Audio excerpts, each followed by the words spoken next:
Happy opening day, everybody. Good morning. Dan Kasper Show's on the air. Radio dials, you got a couple of those. 105.1 FM, 790 AM, also online. SportsTalk1051.com. We got the video stream up and rolling as well on Facebook, Twitter, and YouTube. Happy Thursday. Appreciate you making us a part of your start on this, on the early part of the day. Opening day filled with optimism, excitement, all that good stuff. And whenever a new season starts, regardless of the sport, if it's baseball, if it's basketball, if it's football, I don't care. It's always a nice little refresher, too, of why I freaking love sports, baby. But opening day is here. Can't wait for it to get started. But what do we got? little over 7 hours from now when the Brewers and Cubbies will get the first pitch off to begin their respective season. Twins will start a couple hours after that. We got Corbin Burns getting the honors for the Brew Crew for the opening day starter, going up against Marcus Stroman. So, you know what we're going to be doing today? We're going to be talking a lot of baseball as we get ready for this season. I sent you all an email last night asking for your predictions for this upcoming baseball season. So let's hear them. You can email me back. You can hit me up with a text. You can tweet, Facebook, comment on the video stream. Whatever floats your boats. Whatever works easier for you. But give me your season predictions for your favorite team. If you're not a Brewers fan, maybe you're a Twinnies fan, give me that too. And then if you want a little extra credit here for this morning, give me some World Series predictions. Biggest question marks heading into this Brewers season. Maybe your, what should we say, underrated or surprise player. I think we all kind of know we've gone through like, okay, the list of like, I'm keeping my eye on that guy, or the guy that needs to, step up. But what about, who do you think it's going to be like, dang, where'd that guy come from? Or that guy that's going to just have a great year or a good season? Give me a bold prediction on that player that you think is going to have a pretty darn solid season, like Freddie Peralta a couple years ago, right?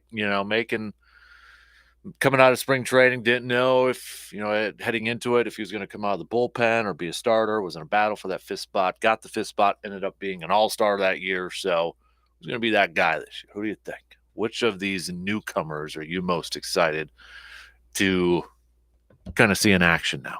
So let's start hitting me up with all that too. Give me some, if you want, you can pick some division winners too. If you're a diehard baseball fan there, I'm going to make my division picks probably tomorrow with Brandon and such. But you can start to send those babies on over. Give me some predictions. We'll talk about the game today, previewing that. Don't forget, we're going to be over at Hy-Vee for a little bit, checking out some of the action for opening day. So if you're looking for somewhere to maybe watch, maybe take a little bit of a later lunch, that's first pitch isn't until about 1:20. Head on over there. So. But we got that. We're going to chat up a little Bucks too, because last night Bucks picked up another W, this time against the Indiana Pacers. And it's not too often. First of all, it's not too often when Giannis maybe isn't the talk of the game. But it's not too often either when Giannis, when he puts up a triple-double of 38 points, 17 rebounds, 12 assists, 14 of 18 from the field. And that's not really the highlight. It's Drew Holiday last night, 51 points, becoming the sixth Bucks player in franchise history to score at least 50 or more points.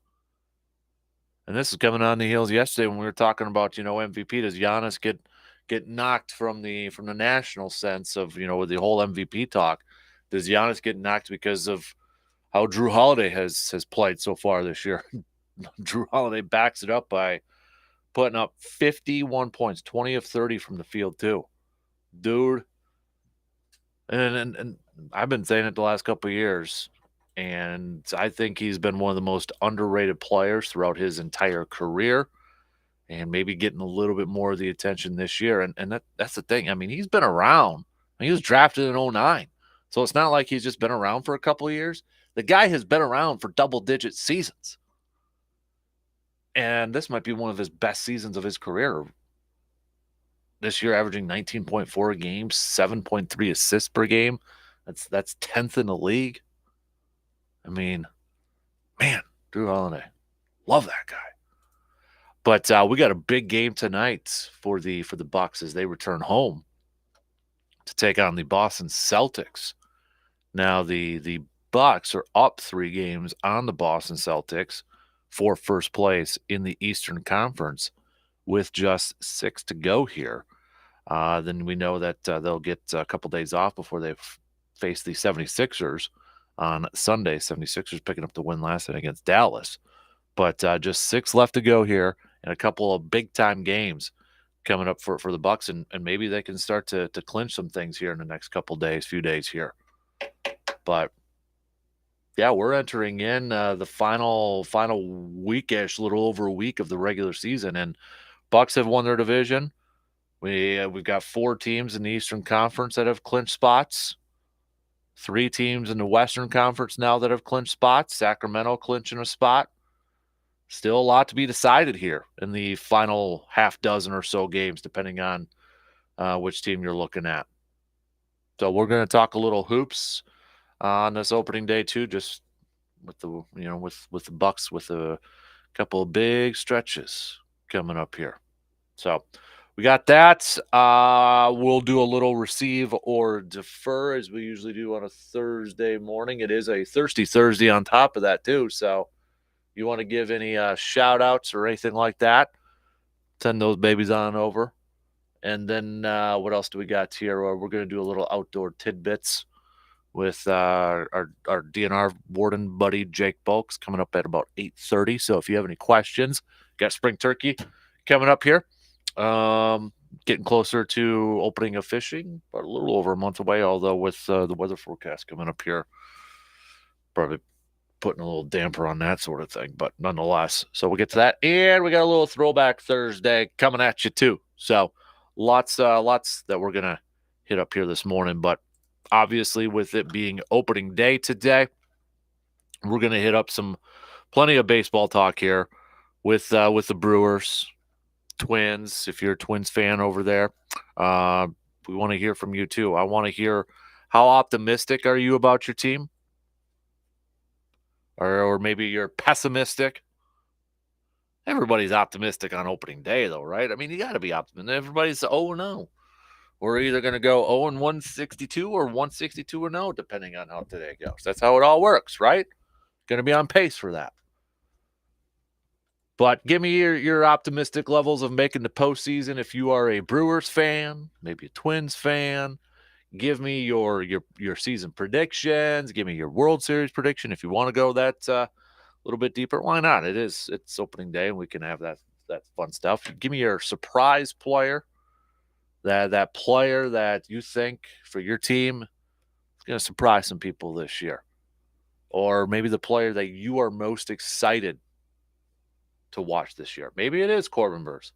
Maybe it is that with all the talk heading into the season about him being another Cy Young contending pitcher, and rightfully so. I mean, he just won it a couple years ago.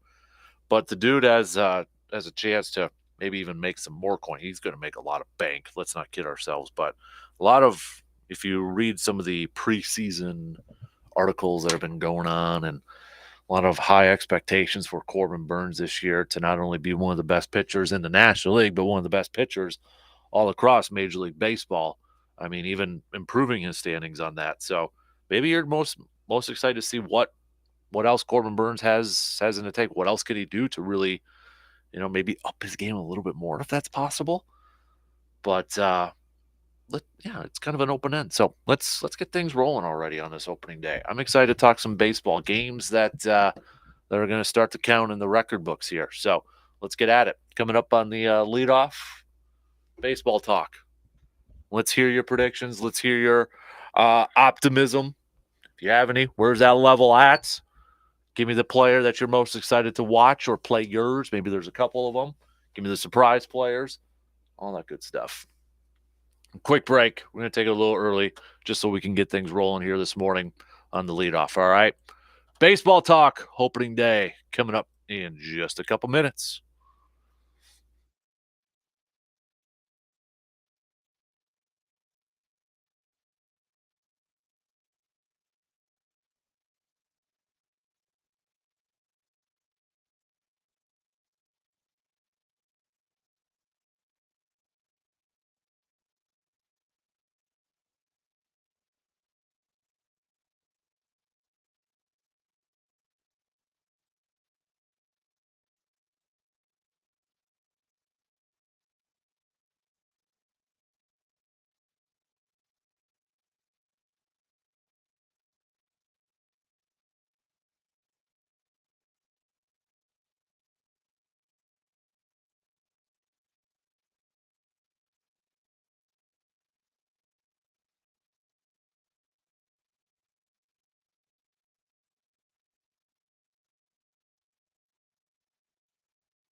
looking for somewhere to watch the game later on today, don't forget IV. We're going to be over there. They've got some lunch specials too.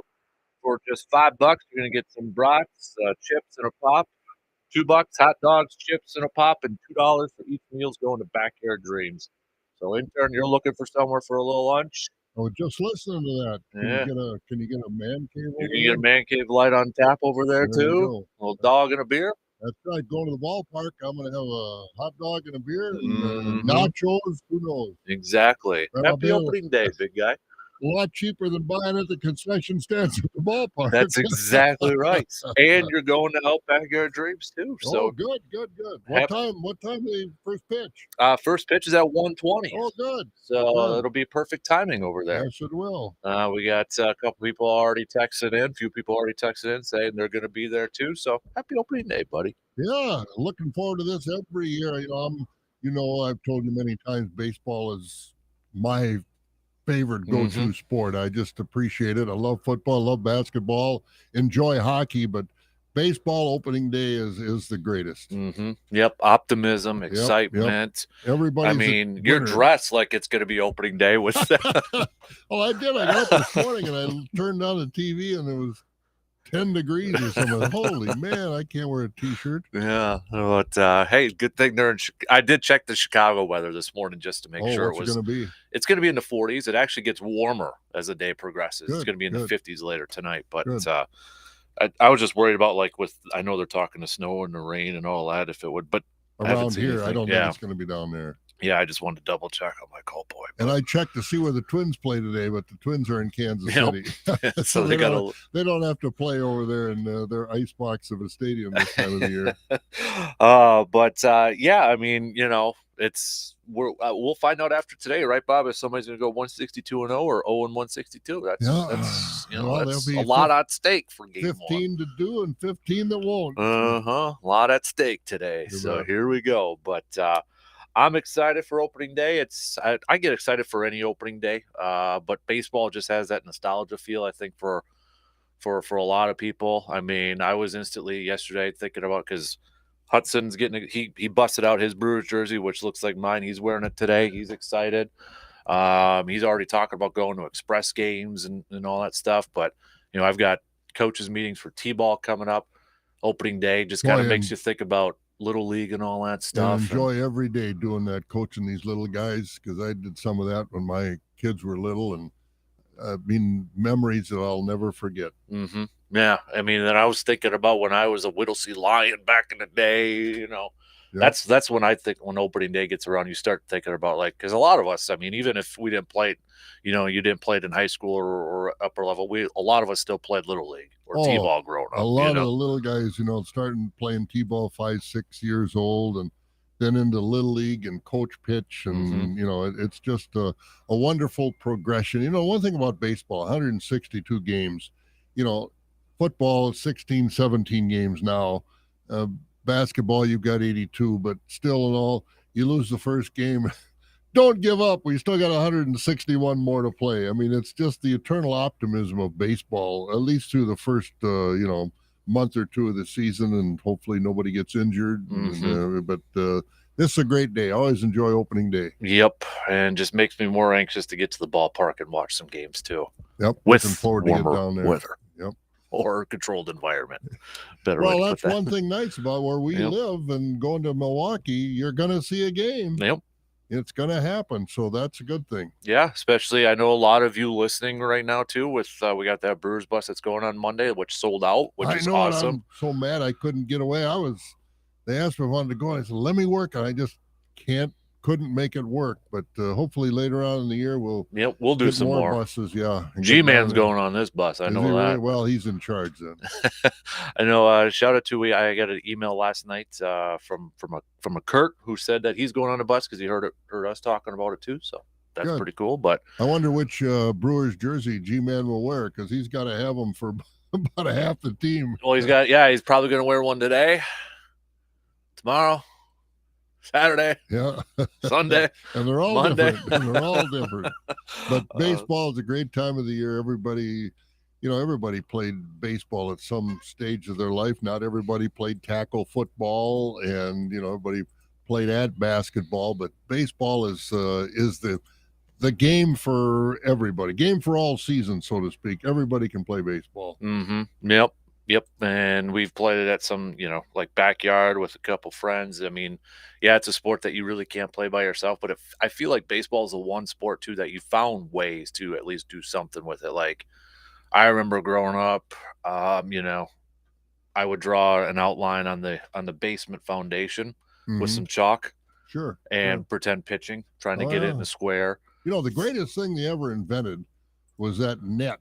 Oh yeah, we got You one know, for Hudson. Yep. Yeah, you throw and you tilt the net. Whether throw it, he can play. You can play by yourself because you can throw it in there and it'll throw you out like a pop fly. Or you tilt it down and it'll throw you like a ground ball back. And that was one of the greatest things ever invented. Yep. Or before that, I'm sure all of us did it. You throw it on the roof of your house. Oh yeah. Try to catch a fly ball. Well, like we did that, or we threw it. What we used to do is try and throw it over the house. One would be in the front, one would be in the back, and here it comes. And I remember it was me and a buddy. We would, we had this big old oak tree. That was the backstop. And you're just pitching that. If it hits the tree, it's a strike. If not, it was a little Nerf ball there too. So we could like try to race. You hit a deep one. Pitcher would have to go try to hurry up and get it before you get home. Get it before you get home, you're out, sort of thing. So, and mom would come home from buying groceries and, what are you kids doing? You can't play with a hard ball in the backyard. You'll break the windows. Yes. And usually we did manage to break one or two during the season. Well, it was for me where I grew up. There was a car dealership. We had a fence, but there was a car dealership right on the other side of the fence in the garage in there. Let's just say there were a couple balls that went in there.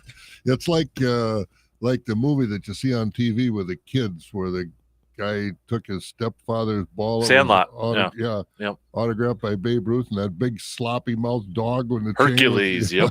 It's my favorite baseball movie of all time. That's a fun one. I've watched that 3, 4, 5 times too. I mean, it's great. I love it. A lot of great baseball movies. What's the one, the famous line? If you build it, they will come. Field of Dreams, or you're killing me. What's the one? That's Sandlot too. You're killing me, Smalls. Smalls, that's it. You're killing me, Smalls. That chunky little guy. Yep, Ham Porter. Oh yeah. Yep, great time of the year. Baseball is back. I love it, man. I love it, and I'm glad too. Like, I mean, it's not just baseball season too, but last couple of years we've been talking about CBA negotiate. Are we going to get a season? Started off. The only thing we're talking about leading up to this is we're going to have some rule changes that have, with the pitch clock and the banning of the shift. And I mean, these are big deals. This is especially the pitch clock is, I was reading Jeff Passan the other day, who covers baseball for ESPN. And this is for a sport that's been around for as long as it has, to have this is a big moment, to have such a different or an altering to the game with this pitch clock. And, we've seen it a little bit here and there with spring training and such. But now with these games that matter, I'm excited to see how this goes. I am too. And, the game has evolved. Back in the day when I was a kid growing up, you didn't have these guys wearing, batting gloves and, things on their ankles and things up their arm, which I have no problem with them wearing. But then they didn't have to step out every pitch and readjust them again. And so the game has changed. The game has evolved. And I give management and the baseball industry credit for recognizing that, hey, maybe these things aren't so good as far as the game itself. So we're going to have to step in and put the pitch clock in. I'm wondering about the shift. I heard, and I haven't seen it in the spring training, and I don't know if you've seen it or not, Captain, but they were talking about, well, maybe instead of putting an outfield or an infielder over there in that hole, we'll bring the left fielder, so to speak, over there to play that hole. And that way, the outfielder, center fielder is going to be moved back over. I don't know if they're going to do anything, if they did any of that stuff, but it'll be interesting because, somebody's going to come up with some way to try and circumvent the rules. But I think the neatest thing is, and you've seen it in spring training, umpire steps out and said, ball 2, you didn't get it off. Good for them. Yep. That's the thing too, is it's not only for the players, but this is different for the officials, these umpires who've been around for a long time. Yeah, and I don't know, I was thinking about this rule change with the pitching clock. Is it because of the pitchers or because of the batters? I think it's more for the batters. I do too. Yeah. I do too. everybody focuses on the pitchers, and I know they were kind of doing some fun PSA stuff, or like, well, now the pitcher can't sit there and do this. I'm like, you look at a lot of those hitters out there where they take their time and just I mean Ryan Braun is the classic example that we always use when he played up there, but yeah, I think it's more so for the hitters, to be honest with you. Yeah, I did too. And Ryan Braun used to be front. I mean, I'm a Brewer fan, and you let your guys do what you can to win. But oh my lord, you sit there and watch him, and come on, let's go. Yeah, And so I think too, it's more keep the batters in check than the pitchers. I agree. I agree. And, we should mention this too, but overnight, I mean, since we're talking baseball and some good news in there too, but uh, we're talking historic stuff for baseball with rule changes and such. But the minor leagues now, they've got a collective bargaining agreement. A deal is in place between minor league players in Major League Baseball and Major League Baseball Players Association and Major League Baseball on the historic first collective bargaining agreement for minor leaguers. The big thing here is minor leaguers are getting a big time increase in pay. We're talking like low A $11,000 to $26,000, high A $11,000 to $27,300, double A $13,800. That's the thing. Double A players making just $13,800 to $30,250. Triple A $17,500 to $35,800. And that's only fair Mm-hmm. because a lot of these guys are married, and if you got the wife and kid or kids with you, you've got to have the wife working. But then all of a sudden you go from A and you get a promotion to double A, and you might get moved around 2 or 3 times in the summertime. And so the wife has to quit her job because there's no way you can raise a family or support a family on $11,000 to $15,000 a year, unless you're living in the back of the minivan type of thing. And so I'm all for that. I think that's great. Yep. And especially, I mean, we've heard the stories. We've seen a lot of a lot of the local, I'm going to call them kids because now everybody is younger than me at this point. It seems like, JP. I'll call them grandkids. But I mean, you want to talk about like actually chasing your dreams, baseball to, stick with it, I think is the big thing to, because a lot of these guys, not everybody's going to be a Ken Griffey Jr. or Bryce Harper and get up into major leagues at 18 years old. It's just not going to be that deal. To be able to stick with it for a few years and kind of go through, not only working your way up through the system, but trying to figure out, how you're going to live. I mean, we've heard stories like guys sharing rooms, or something like that. And it's one room places, 5 guys in there or something like that. That's where I give a lot of credit to those players that stick with it. And that's why I love seeing these videos where guys are getting told, like Bryce Terang the other day, he made the opening day roster for the Brewers, and guys getting emotional like that because they've gone through this. And it's also a reminder too that there's still guys who haven't made it yet. And they're hungry. And they still got to wait their time yet. But to finally get that call, like you're making your major league debut, it's got to be one of the best feelings in your life. Yeah, man. It has to be. In football, making the 40-man roster, whatever the case may be. But you look at some of these contracts for baseball, and you bring a kid up at 18, well, then his major league clock has started. Mm-hmm. So then his next contract is going to be due when he's 21, 22, something like that. Now, how many contracts is that kid going to sign? I mean, you talk about an 18-year-old kid nowadays making the big time. Well, you look at what's going on with Harper. I mean, he's $300 million, and he's only in his, Juan Soto is the big one there too. Juan Soto is going to be another one that's going to have an unbelievable payday. But no, I'm all for that. I mean, you figure, from playing the sport and you watch the game and how far you advance in your own careers, amateur baseball, semi-pro, whatever you go. But a kid at 18 years old in major leagues, that's pretty special talent. Mm-hmm. Really, really and truly is. Because this is a major sport, and the way they can throw and run, pitch and hit, you can do that at 18 years old and be competitive. That's really says something about your abilities. Well, and think about it too, like baseball, like how many other sports? Yeah, basketball, you got to have an offensive game and you got to play defense, but baseball, a shortstop's got to make the plays that he's got to make, and then at the same breath, he's got to go up to the plate. It's a different type of skill set where you got to do those two. Whereas football, you got an offense player. Once in a while, a defense player will run some plays on offense and such. Basketball, I mean, if you can score, yeah, you got your defensive specialists and all that.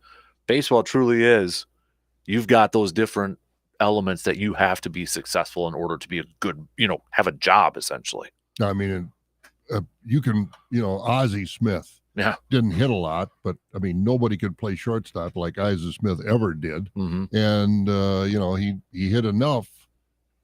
He's in the Hall of Fame.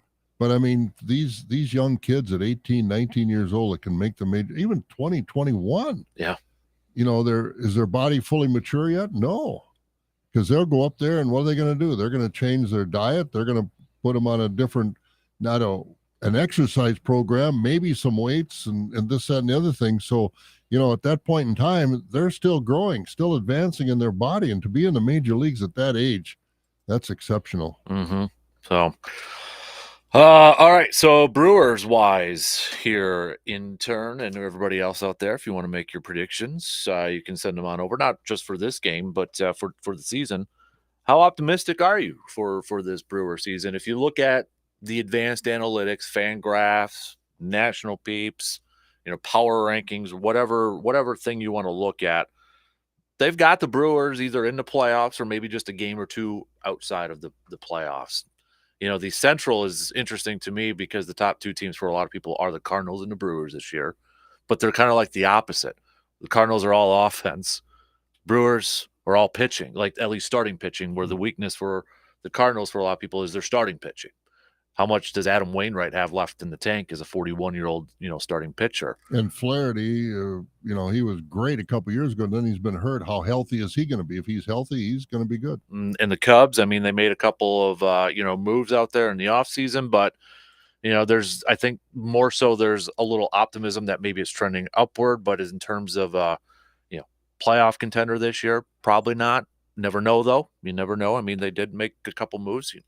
That's why they play the game, right? That's why there's 162. What's his name? MVP from the Dodgers a couple years ago in the outfield now. Bellinger, yeah. Yeah, and one thing about the Cubs, and I've been around baseball as a fan watching Major League Baseball for years, and does it seem like everybody wanted the Cubs to win?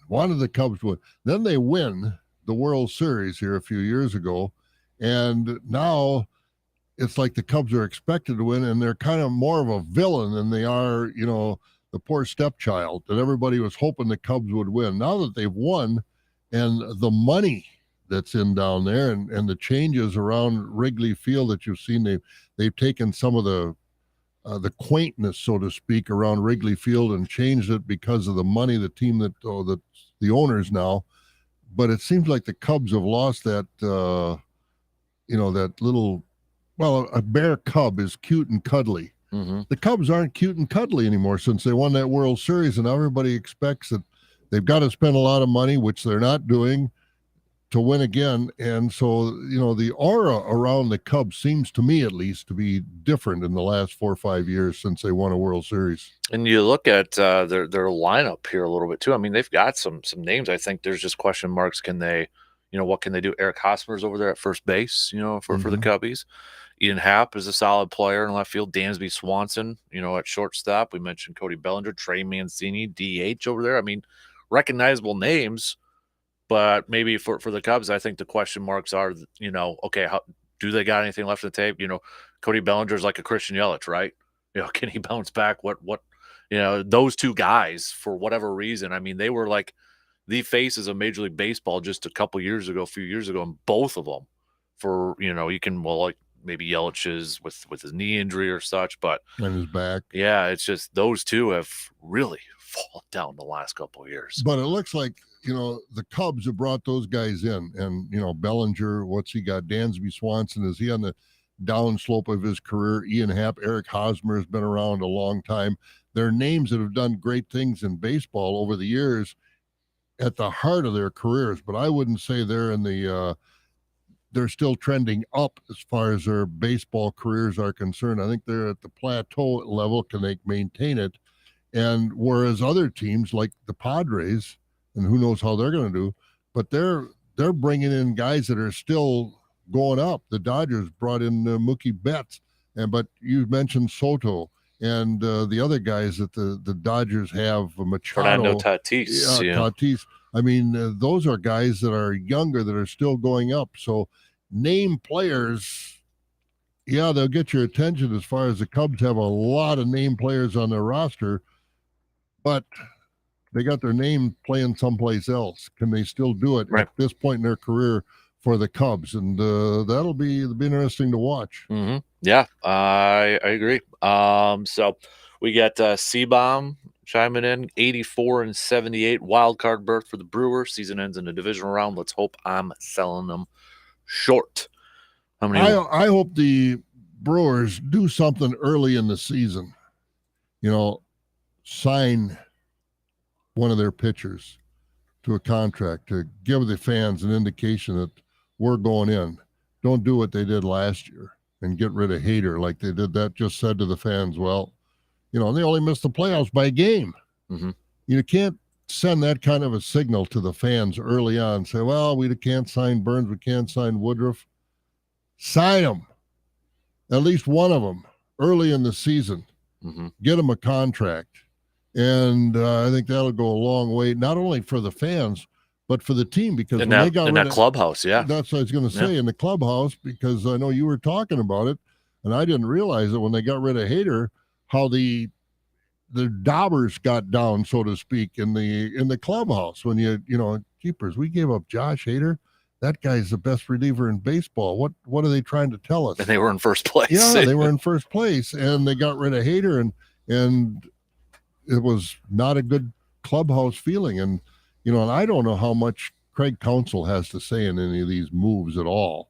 And if he didn't object strenuous, and it's like, I feel like he doesn't have a lot. No, and I mean, it's almost like one of those, yeah, we'll hear you, but it's like LaFleur in Green Bay. Yeah. You didn't hear from him since the offseason began all the way until the other day, the first time he said anything. Yeah. You never heard from him at all. And so I don't know. But, not to get on a football track, but I thought there was an interesting comment from LaFleur on that, which might relate to Craig Counsell, where LaFleur said, what was it? Something about, I don't know what the question was, but the comment he made was, we're going to coach the team that we're given that's on the field. And I'm like, okay. Kind of that's the company line. Right. Yeah. He's like, we'll coach the roster that we're given. And I'm like, oh, okay. Sort of. I'm like, oh, okay. And with a statement like that, that's saying, I interpret it anyway, don't expect a whole lot. Yeah, I don't know. I can't remember what he was answering, if it was something about a veteran quarterback or nothing, but that was the line. He's like, we're going to coach the roster that we're given. And I'm like, yep, okay. I kind of got a little bit of a feel, trying to, maybe I'm reading too much into it or anything, but like you said, company line, I know my role. It's coach, and if I'm running the company, be it a football team or baseball team, the guy that's in charge of the face of the franchise is your coach. I would think they'd have to be involved in this more than just sit in the back of the room and listen to what we're doing. And then when you leave, you'll know what we're doing. But we don't want any real input from you. Mm-hmm. I would think you'd want to have some input from these coaches, especially Counsell as a manager. And that's why that Hader trade last year just made me scratch my head, that if he nodded his head yes when they said we're going to trade Josh Hader, boy, oh boy. Yeah. That wouldn't be good. I don't know what happened, but I can't imagine. If I was a manager, I wouldn't be very happy with that trade. Well, especially with the way Craig Counsell kind of used his bullpen too. You know what I mean? So, yeah. Disarmed him. Literally speaking, no pun intended. It really disarmed the way he manages the game. I agree. Which player or players on this Brewers roster kind of has you maybe a little intrigued, maybe a little excited, or are you maybe Yelich? Just see. I think he's the key. If I was listening the other day and hit a home run and Euchre almost jumped out of the booth, there's our Christian Yelich, and he can hit 30 home runs and hit 275, 280. That's going to go a long way to putting this team in the playoffs. It changes so much, doesn't it? Yeah. If he's out there and he's like a threat to hit close to 30 home runs, it changes so much within this offensive lineup. I mean, just you hate to say it for one player, but for a team like the Brewers, that's yeah. When a guy's making that much and you're paying him to be that guy, there's a lot on his shoulders to do that. Yeah, I mean, there are other players that got to perform. Telez and Urias, Adamas and Adamas. I mean, those guys. Who they got playing third base? so it sounds like Brian Anderson, who a lot of people thought was going to be third base, is going to be spending more time in right field, which he has a lot of time in that Mm-hmm. with that. But with the Brewers keeping Bryce Terang, there could be a Luis Urias plays a lot at third. Bryce Terang playing, short. Mike Brasso, who was tattooing the ball in spring training, but he is going to be more based off of pitching matchups sort of thing. Mm-hmm. So I would expect my guess, because if you're going to keep one of your top prospects, Bryce Terang, on your roster, you're going to play him. You're going to play him. Otherwise, you're not going to keep one of your top prospects sitting on the bench and he's not going to get any work. So my guess is Luis Urias is going to get a lot of time at third, and then Bryce Terang over at second. Well, I hope Urias has been lifting weights. He needs some power out of third base. Mm-hmm. Yeah. So I that's why I think kind of sort of like, oh, okay, everybody kind of thought maybe Brian Anderson, the guy they brought over from the Marlins, and you have him and Willie Adames. That's like two of the strongest armed left side infielders in all of baseball. But that kind of, at least now, that's what it looks like at this point. Well, I hope it works. Hope it works. Mm-hmm. So, yeah, you're right, Christian Yelich. That it's like that every last couple of years. Probably the main guy we've talked about. The most part. I'm excited. Well, he opens up that whole roster. If he can hit and get on base, they have to respect him. They're going to pitch around him a little bit, throw some better pitches to Telez and Urias and Adamas and on and on and on. Then I think this roster is pretty good. I'm excited about this new catcher they got too. Contreras. Yep. Contreras. I'm excited about him. I'm hoping that he can stay healthy and build upon his all-star year last year. Exactly. Mm-hmm. So I think they've got a nice opportunity there, but I think early in the season, as I said, I think they've got to do something, and I'm not confident that they will do something to show this team that they're trying to win, and not trade away Burns or Woodruff here about 1st of August or something like that. I just think they made a major mistake with the Hader situation, especially when they got nothing back. Mm-hmm. I mean, you talk about a giveaway. That's why, as a Packer fan, I'm hoping the Packers don't do that same thing with Aaron Rodgers. You can't give these guys away. Mm-hmm. You just can't. Yeah. I'm excited to see the youngsters. Garrett Mitchell, we got a little bit of a taste last year. Mm-hmm.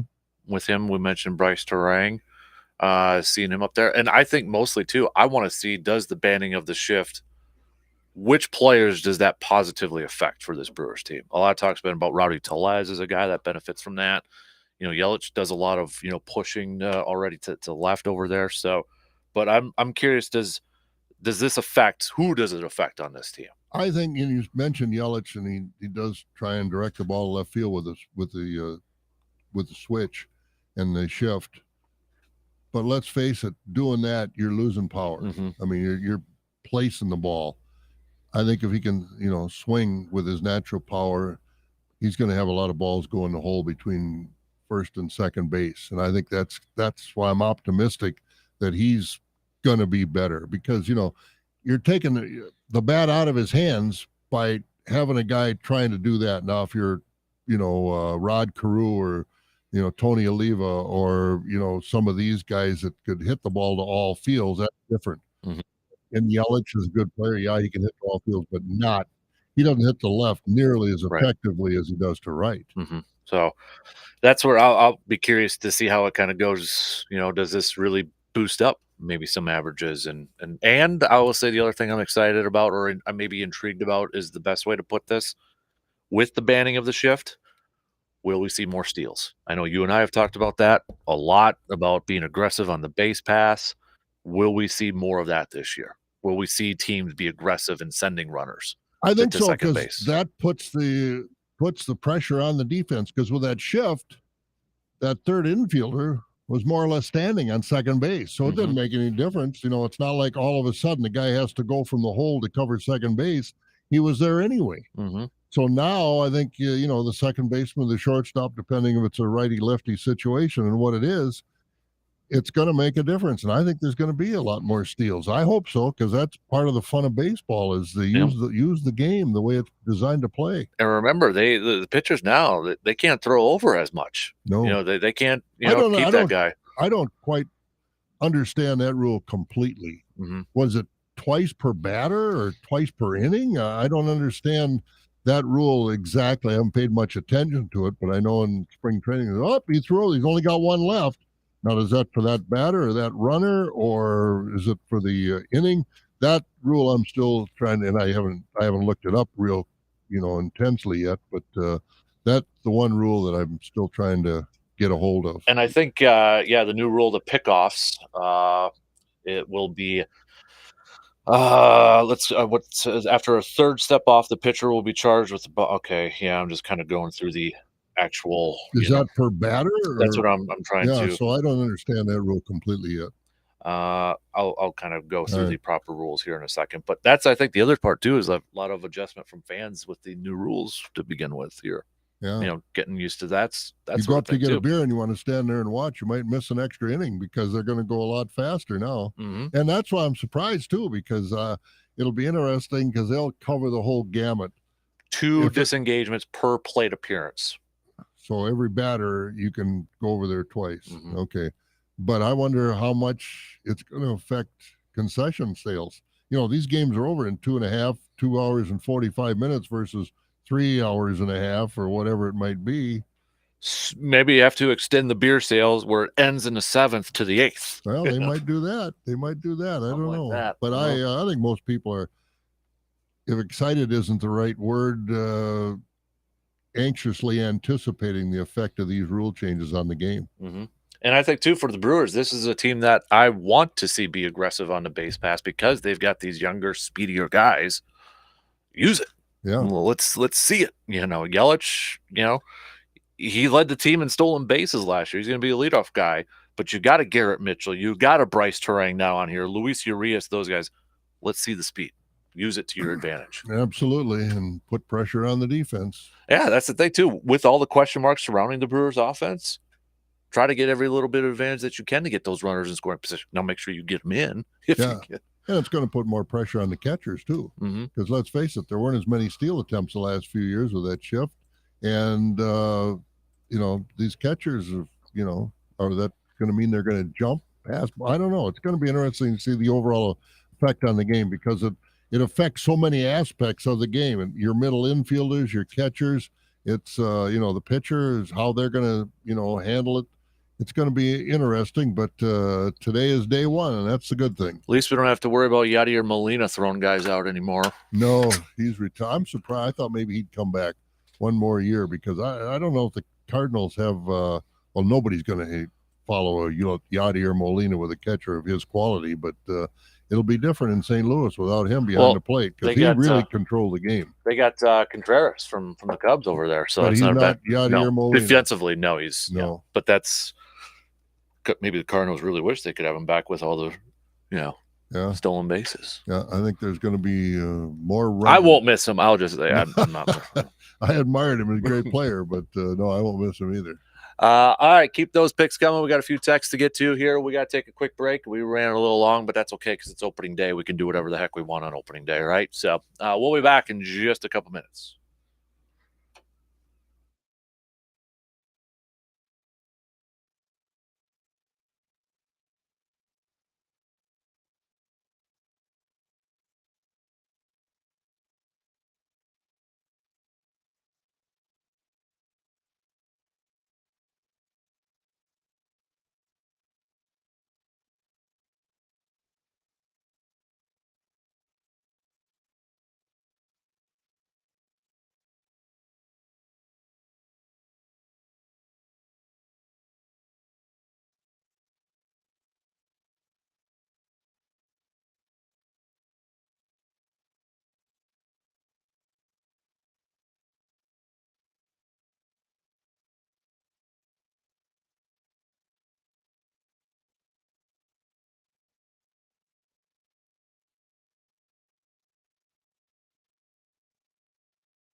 All right, just a couple of minutes left before the top of the hour here. Let's go through a couple more predictions here. G-Man, ever optimistic G-Man, 92 wins for Wow. the Brewers. World Series against the Twins. Brewers winning 6.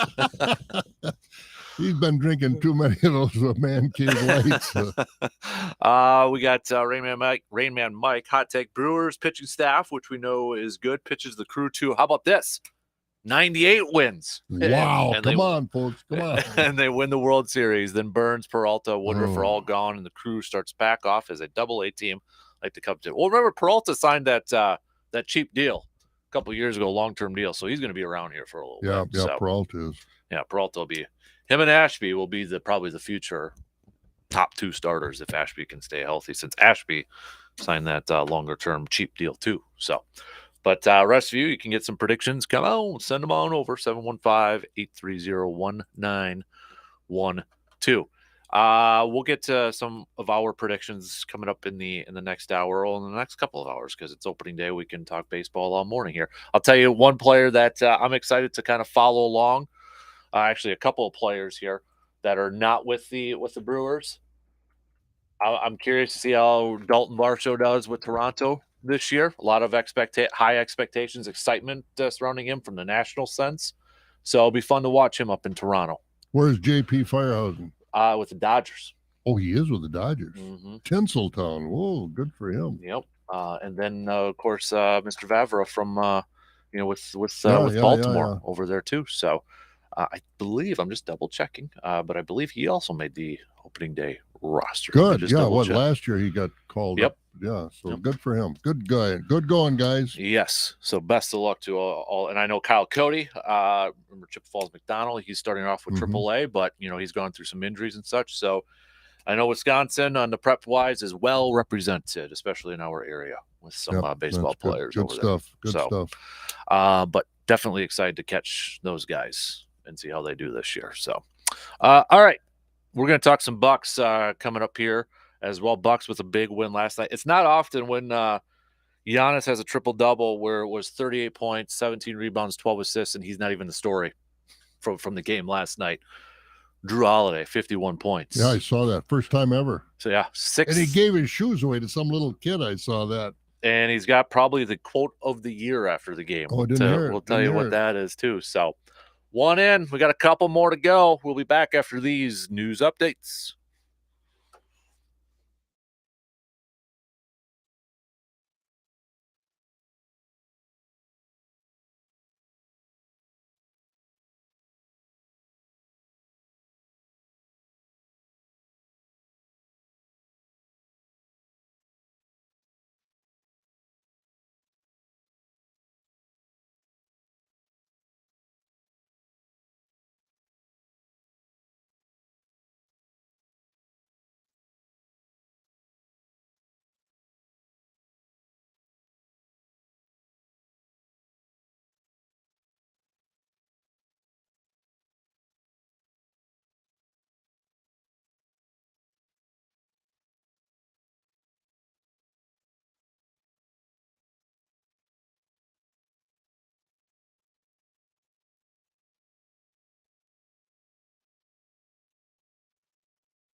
All right, second hour kicking off on this opening day. Happy opening day, everybody. Hopefully, you're all off to a fantastic start and you're ready for some baseball action. Hopefully, we'll see you at Hy-Vee later on today. Going to be doing, I got some lunch specials over there. $2 for hot dog chips and pop, $5 for brat chips and pop, and $2 from every meal is going to help support our very own backyard dreams, which is fantastic. And while you're there, grab yourself a Man Cave Light on the tap. Dog and a beer, right? Dog and a beer for baseball. Keep your predictions coming. You can hit us up with a text, tweet, message, comment on the video stream, all that fun stuff. Let's start off the second hour with some sports nuggets of the day brought to you by Ansay Associates. And then we got a throwback Thursday.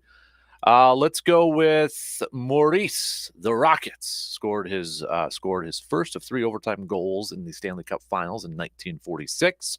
1980, George Gervin with San Antonio became the 5th NBA player to win at least 3 consecutive scoring titles. Let's go with 2002. The Dallas Stars lost 3-1 to the Edmonton Oilers. The game ended the Stars' streak of 50 straight wins when leading after 2 periods. And then 2004, the NFL owners approved a modified version of the instant replay system for 5 years. They added a third coach's challenge if the first 2 were successful. Those are just a couple of your sports nuggets of the day.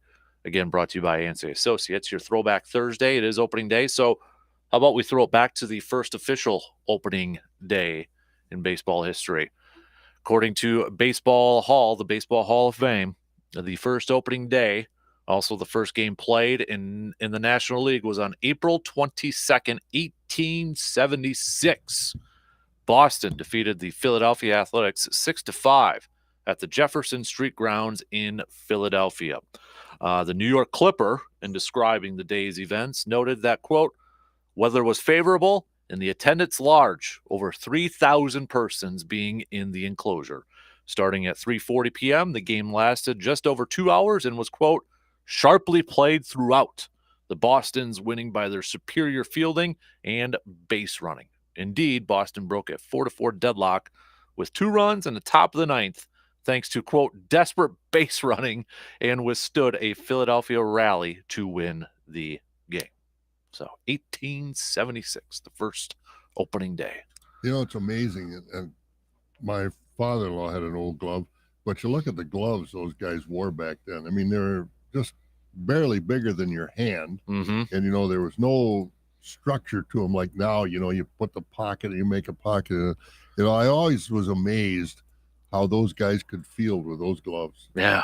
And then, you know, you look at the big old bats that they had too, swinging those things. It was, man, like, man. They're like but yeah, you're catching almost barehanded, it seemed like. And I've got one where I keep all my baseballs and gloves in a big old tub out in the garage. Every time I open that up, I look at that thing and I think, you know, take it out now and just play catch with it. Yeah. It'd be hard, let alone try and pick up grounders or, you know, make a diving catch in the outfield. I don't know how they did it. Yeah.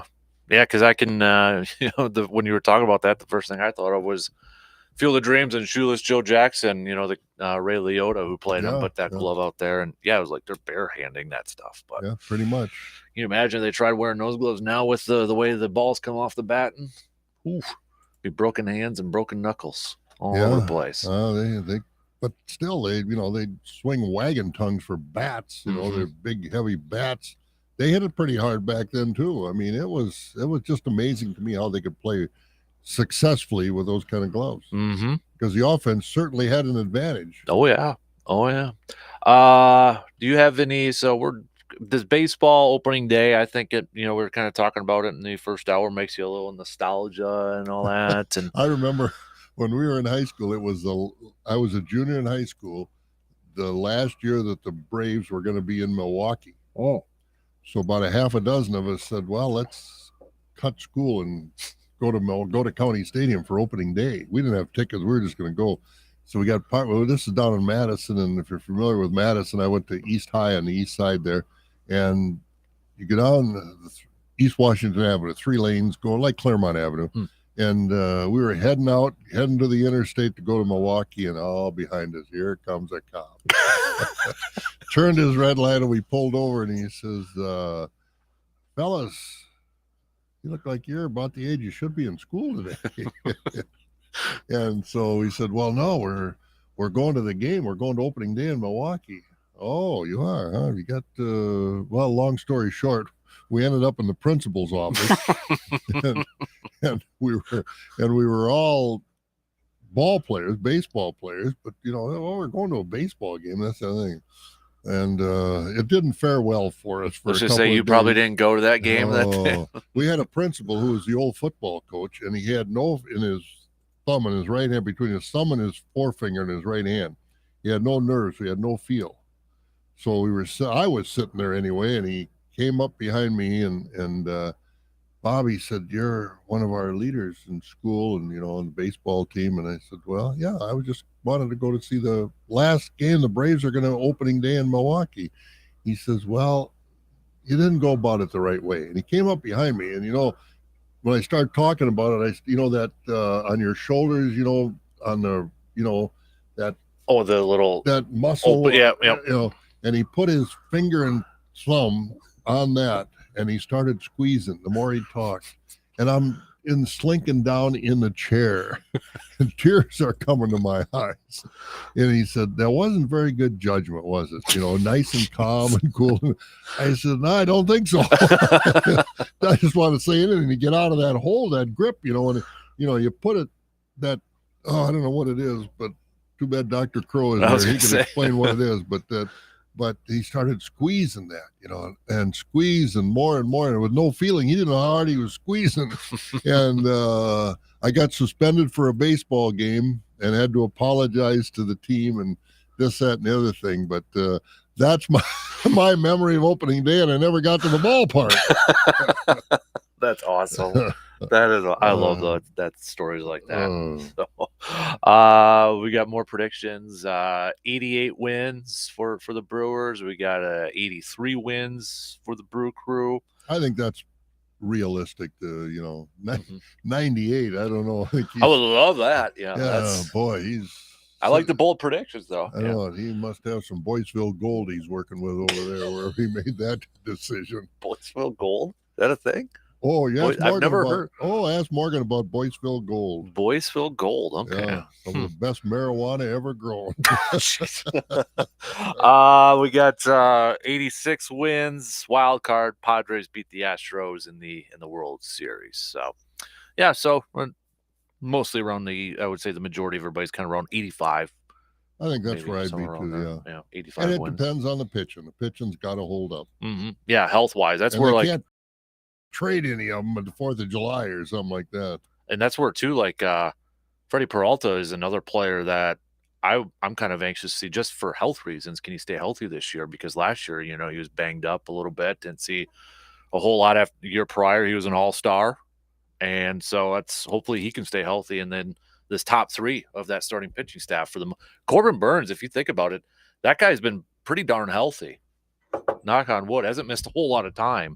Hopefully that can keep that, going there, because they definitely need that guy. Yeah, and Woodruff too. He's not been quite as healthy as Burns, but he's been relatively healthy. Peralta, we were down there last year on a bus tour from the station, and that was the game he got hurt, and then he was out for a long, long time. Mm-hmm. I don't remember who they were playing, but all of a sudden everything stopped, and here come the trainer and the manager, and Peralta's out, and then we heard it was that serious injury that he had. I forgot what it was, but yeah, you hope that doesn't happen. Mm-hmm. Yep. You got to have luck to win. I don't care how good your team is. Luck has to be part of it. I totally agree with you. I think that you can say that for a lot of sports too. Like any game, you need talent, you need health, but you also need some luck to go there too. Absolutely.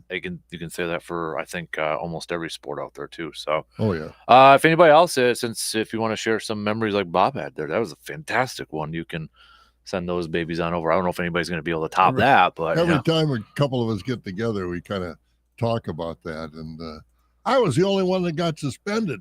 How were you the only one that got this? Because you were the quote leader? Yeah. He said, Bob, you're the guy. So whose idea was it to go to opening day? Oh, probably all of us. Okay. We were at practice and say, hey, the Braves last opening day, let's go. And my mom said, "You can't do that." I said, "Yeah, I can." So we had no tickets. We didn't know if we were going to get in, even, because back then at Old County Stadium, opening day was a sellout. Mm-hmm. So what year was this? 1960, about 1964, I believe, Okay. something like that. Okay. Yeah, and my memory, I still, every time I think about it, I still get shudders because, between the shoulder and the neck, that ligament or whatever that is. I know exactly what you're talking top about. Here when they squeeze that. Oh, you want me Lord. to? I'll text Austin, see if he can tell us here a little bit. So. Yeah, but that's my memory of opening. That's the only, I've never been in the ballpark. That's as close as I ever got to opening day. I never went on opening day, but because you go the next day, you go from 45,000 down to about 25,000 the next day. So it's always easier to get tickets. But, right. But opening day is, I hope it's fun. I hope if you're going, help you have fun. Tell me what it's like. Yeah. Do you have a favorite baseball memory just in general, like maybe from your playing days or anything like that? Yeah. Well, my playing, pretty successful playing high school ball, and we never won a state championship or anything like that, but pretty successful. You're all city and all conference, all city in Madison, where there's 4 or 5 high schools and all conference in the old Big 8 conference down there, and you're recognized all state type of thing. I love playing baseball, and I enjoyed it, and but my biggest thrill was watching Joe Adcock hit a grand slam home run, for the old Milwaukee Braves, and things like that. I saw a lot of neat things when I was in the stands. But, a lot of neat things from baseball. Yeah, I remember my first game ever, Major League Baseball game ever. It was at the Metrodome, Brewers versus Twins, and I can almost remember every single moment of that game. I was in elementary school. I won tickets at a baseball camp. It was a summer baseball camp, and I ended up winning tickets as one of the prizes or something like that. So it was my first baseball game, and I remember getting there. I didn't know what to do. I didn't know it was my first professional game.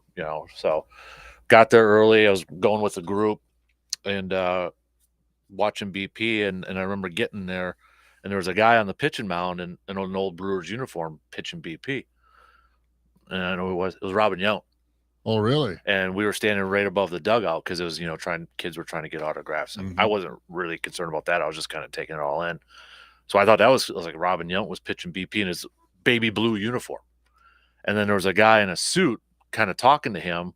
And again, I'm a kid. I wasn't, it's Bob Uecker. So he was about 5 feet. I was like, that's Bob Uecker? So I remember everything about that day. I mean, I remember Jeremy Burnitz hit a home run. Cal Eldred was the pitcher. Brad Radke was the pitcher for the Twins.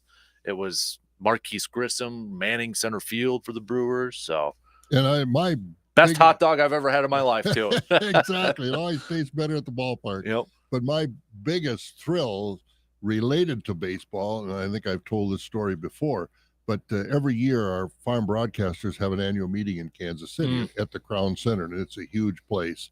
And were having a banquet, and I was out in the hall, I don't know, whatever, but next door to us in another banquet hall, it was the old Negro Leagues, I don't know, reunion or whatever kind of banquet it was.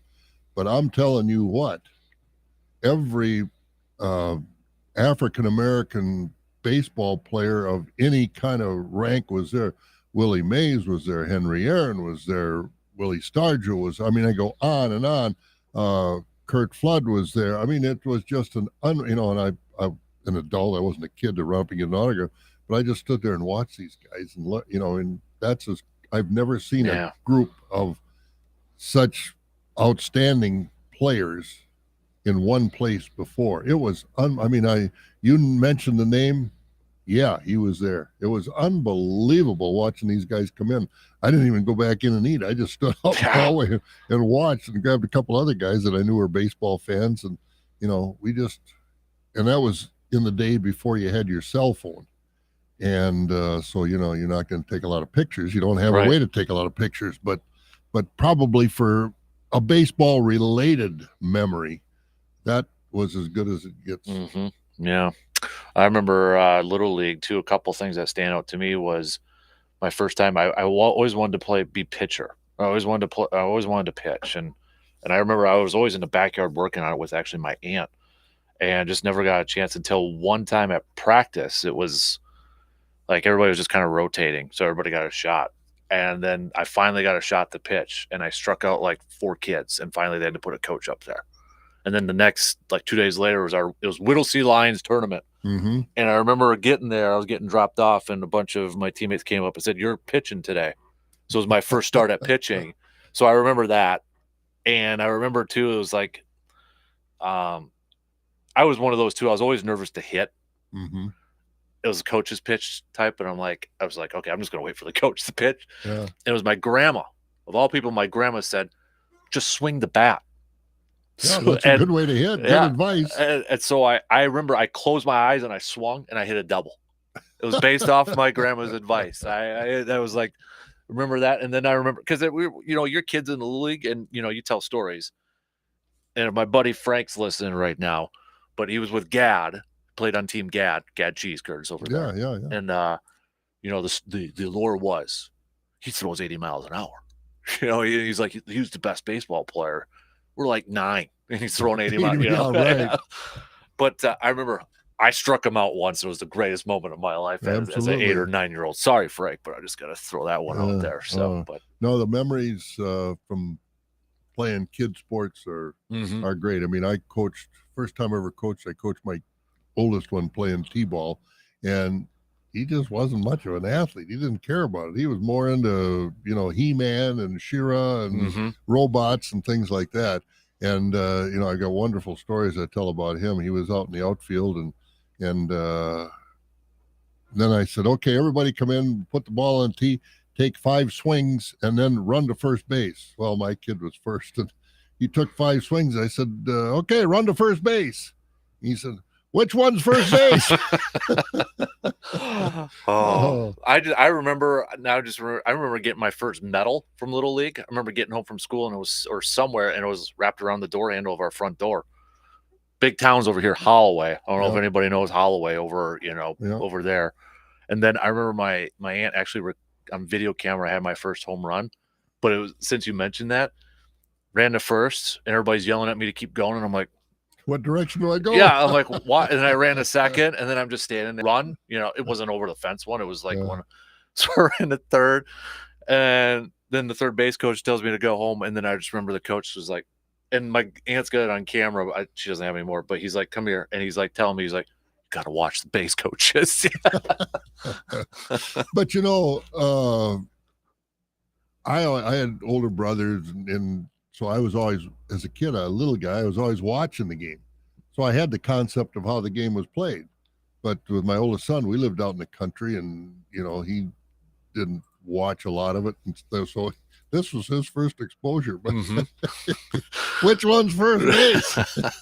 And then I said, well, just follow the white line and run along the white line. Well, about 3/4 of the way to first base, the white line was wiped out. So he got to the end of the white line and he stopped. Before I said, no. Memories you'll never forget. That's awesome. Anybody else wants to share those, you can absolutely do it. So Travis from A-Town going 84-78. I hope they prove me wrong and they get it up in the 90s. Let's go, crew. See you this afternoon. The Honorable Travis from A-Town. So we're going to take a quick break. I'm going to throw a little hoops talk in here because, Bucks won last night. Plus, they got a big game tonight, too, taking on the Boston Celtics. Yeah, that's a real big one. Yep. We'll tell you what Drew Holiday had to say after the game of his kind of life last night, 51 points. First time in his career. So, quick break. We'll be back in just a couple minutes.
Speaking of Backyard Dreams, you can help support it today. Just head on over to Hy-Vee for our opening day celebration.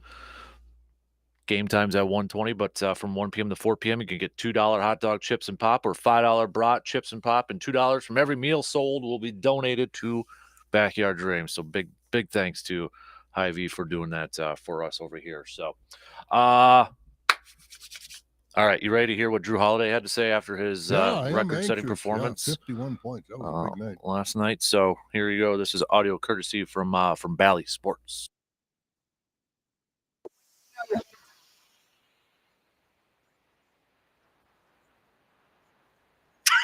He looked at the camera and said, "When I woke up." So, wish I had that enthusiasm, mindset every time I woke up in the morning. Like, did you hear his other quote? Which one are you talking about? I feel like Giannis. Oh no, I didn't hear that one. No. He said too. He said, told somebody. He said, I feel like Giannis scored 51. Now I know how Giannis feels, something like that. Yeah, I mean, not often does a player overshadow maybe kind of his teammate after Giannis goes 38, 17, and 12. Yeah. But Drew Holiday became the 6th Bucks player in franchise history to score 50 or more points. Let's see how smart you are, Bob. Can you name the other 5 players? Who scored 50 points for the Bucks? Yep. Kareem. So, Kareem, yep. I don't know if Bobby Dandridge ever did. Oh. Nope. Boy, oh boy. Even one is pretty obvious that you just didn't say yet. Oscar have? Nope. No. John McLaughlin ever have 50? Nope. Think more recent. Did Ray Allen? Nope. Junior Bridgman? Nope. I'll give you one. Giannis. That's 2. Yeah, well, Giannis, it goes without saying. But Giannis and Kareem. I'll give you a hint. One is still playing for the Bucks. Middleton. And one's kind of let's just say, as of the championship year, he was brought back into the limelight for attention, kind of a folklore type of player now. Who was that? I don't know. Brandon Jennings. I never would have guessed that. And then this other player did it twice. Really? He was on the Olympic team too. Michael Redd did it twice. Oh, that's right.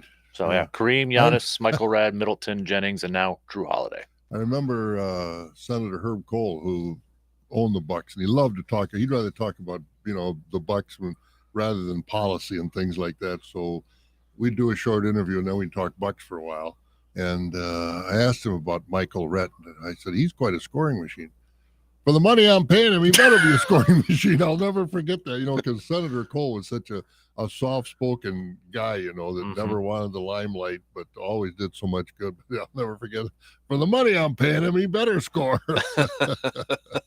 That's awesome. But then he said, but I do love Michael Redd. I don't begrudge him a bit, but that was his comment. For the money I'm paying him, he better score.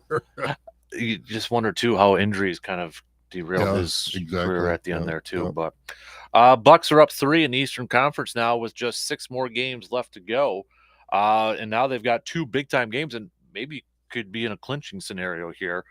Celtics tonight at home in Milwaukee, and then Sunday, Philadelphia at home in Milwaukee, too. So we'll see what I was kind of wondering, because this is a back-to-back, and there was a part of me earlier in the week wondering, would Giannis and these guys play in last night's game, the whole load management thing, and get ready for their game against Boston? But Giannis and Drew Holiday obviously did play. Those guys didn't play against the Pistons, but they got that win over there too. But maybe a potential early preview of Eastern Conference semis matchup here. Yeah, and I was watching Philadelphia played last night, played Dallas and beat Dallas. And they look like they're pretty healthy. Mm-hmm. And I think the Celtics are pretty healthy, and I think the Bucks are pretty healthy. So that's the way you want to play when you got all your guys. Mm-hmm. Yeah, absolutely. That was actually the game Hudson was watching last night too. Was Mavericks and 76ers. Well, Luka fans. So. Dallas is lost.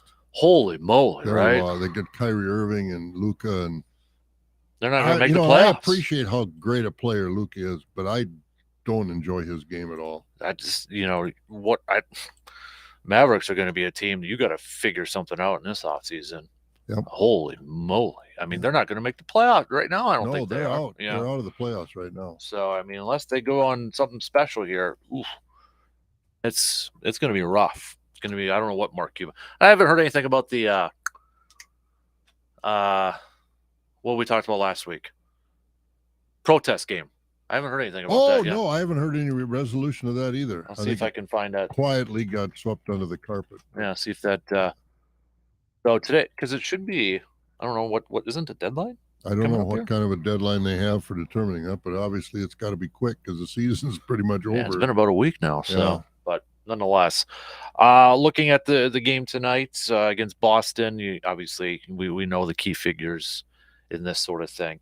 But I think it's a big advantage, obviously, for the Bucks to be at home where they're just been lights out this year, absolutely dominant. You and I have talked about it. I think the 1 seed is very important. Health. Last week it was like Giannis was saying doesn't matter for like 2, 3, 4, 5. Health is the most important. I would agree with that. I think it's 1A, 1B. 1A is health. 1B is the 1 seed, because even if they get the 1 seed but they don't have the health, they're not going to advance. No, but you want that 1 seed because you don't want to have to end up with the 2. Then you have to play potentially Philadelphia and Boston, and so you get the 1 seed. Probably only going to have to play one of them in the playoffs. Right. Yep. Yeah. If everything goes chalk, because Cleveland now clinched a spot, they're the 4th. If everything goes chalk, it'd be like Milwaukee versus Cleveland in the second round, and let Philly and Boston beat up on each other in that second round too. Go ahead. And they will. They will. Let them go 7 and, get drained out, get a little worn out, and hopefully the Bucks can take care of business in 5 against. I know I'm getting way out of myself right now, but Mitchell's tough for Cleveland. Yeah, that'd be an assignment for Drew Holiday. Yeah, but isn't it, like, I've been on the Drew Holiday bandwagon for the last couple of years. I feel like he's been one of the most underrated players, and I feel like this year has been a year like finally he gets back to the All-Star game, second one in his career. He's had a couple of 40-plus point games. Last night it was 51. But this is a guy that's been around since 2009. It's not a guy that's just been around for 4 years. This dude's a veteran, but it feels like he doesn't. It doesn't seem like he plays like a. It seems like he's a young chicken out there yet. Doing his running around, and I mean, great addition. Yeah, I mean, we're talking 13, 14 years in the league right now, and maybe finally starting to get a little bit of attention and recognizing how important he is. And I think one of the best point guards in the league when you talk about kind of an old school type of point guard. Oh yeah, he is. I mean, he's worth every penny the Bucks are paying him because he does lead that team. Giannis is their leader, but on the floor, he's leading that team. Yeah, that for John Horst, the general manager for the Bucks, it's easy to tell Giannis or give Giannis that huge contract to convince him that, but outside of the Giannis keeping him in town, the best move that he has ever made has been trading Eric Bledsoe for Drew Holiday. No, yeah, no question about it, because Drew Holiday has been invaluable. And you look at some of these other guys, Bobby Portis. Yep. Not as consistently valuable as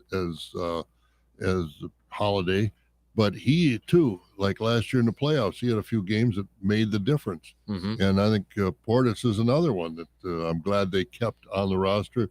Brook Lopez, I think they just made some good non-moves this year to keep these guys and not make a big deal out of it.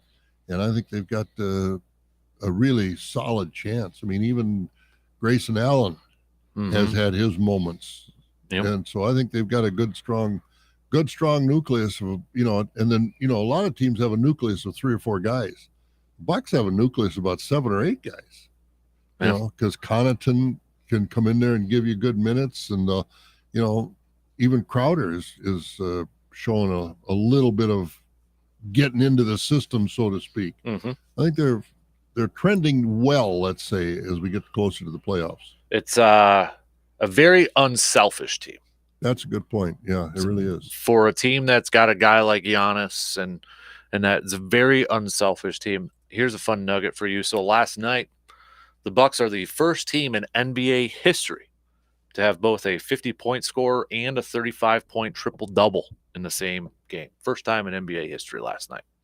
That's like we keep saying. Giannis's line, for I think a lot of people, that would be the headline. 38, 17, and 12. It's just a casual Giannis triple-double sort of thing there. I mean, you expect that out of Giannis. It's too bad to say because the expectations that we have for him are so high, but he keeps meeting them. Mm-hmm. So you got to keep expecting it because he can do it and he does do it. Well, it's like he said earlier this year. He's like, I want my game to be boring.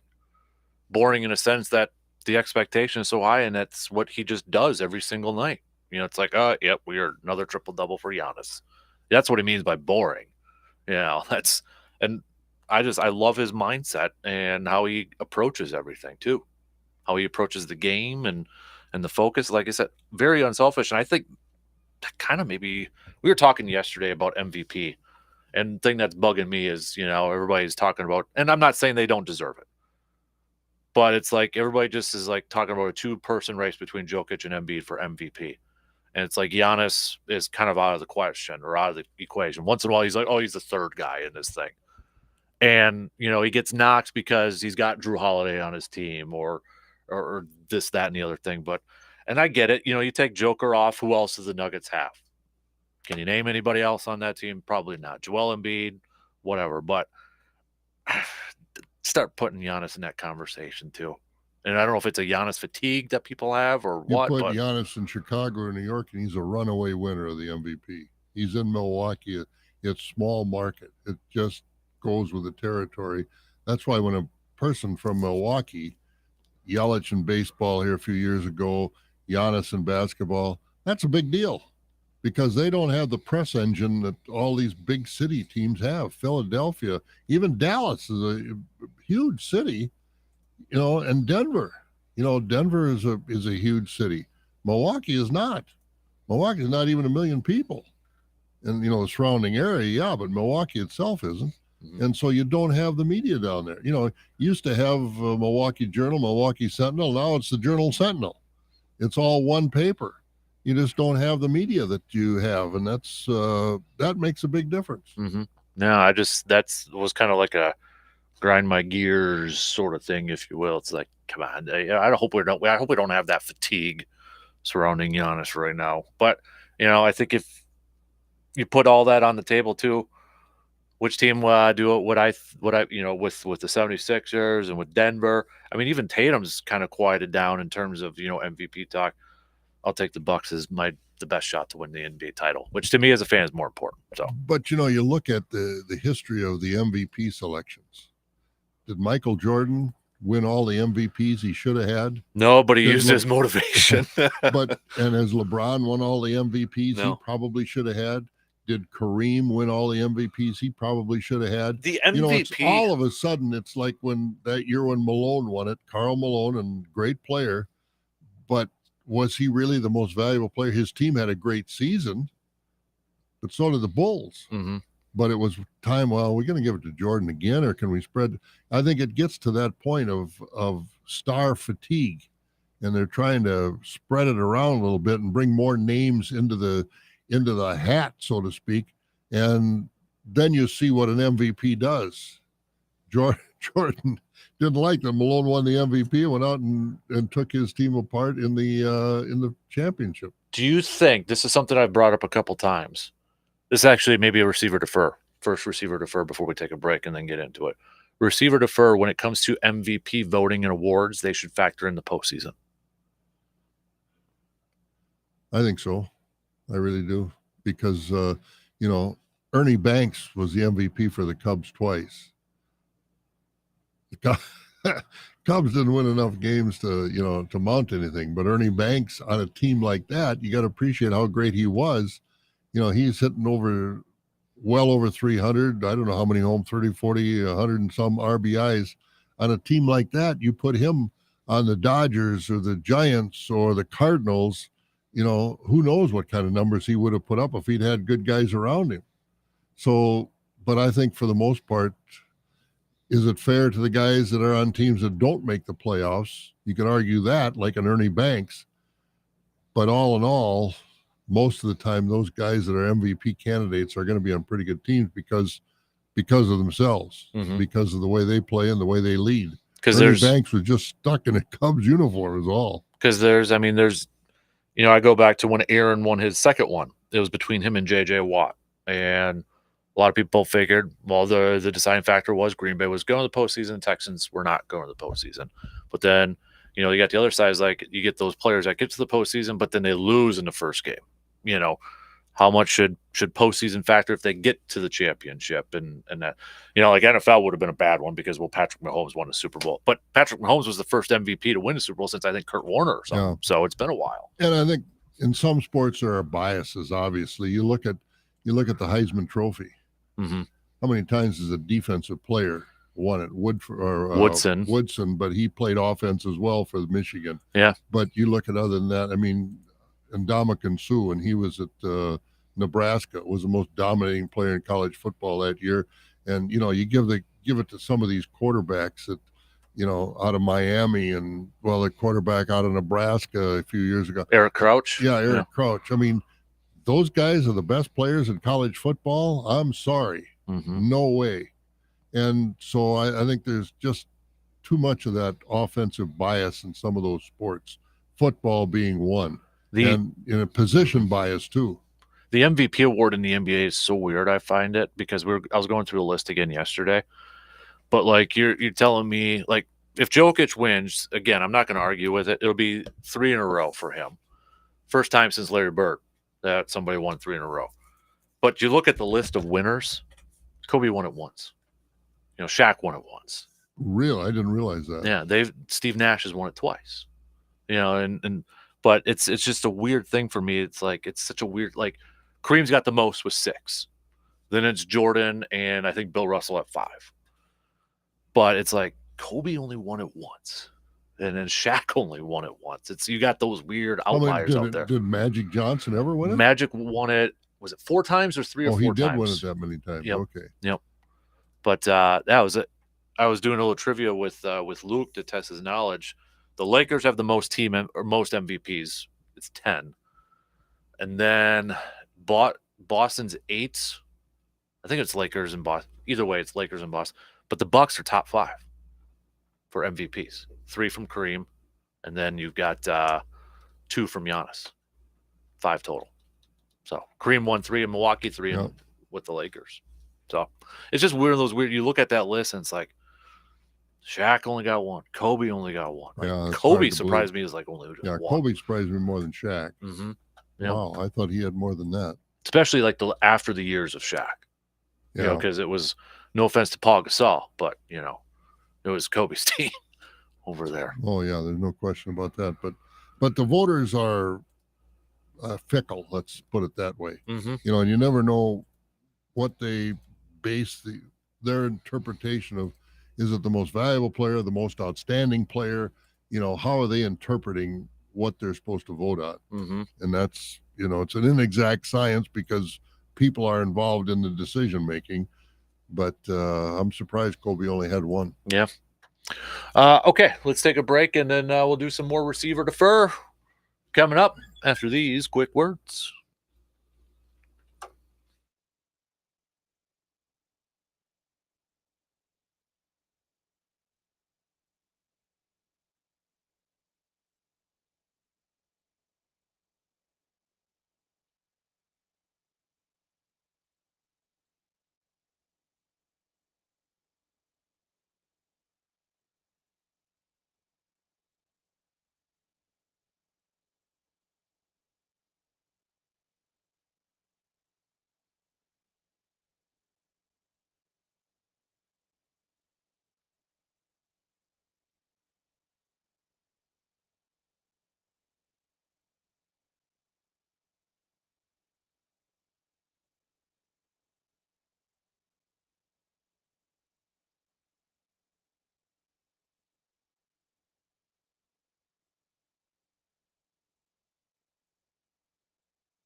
Go for it, man.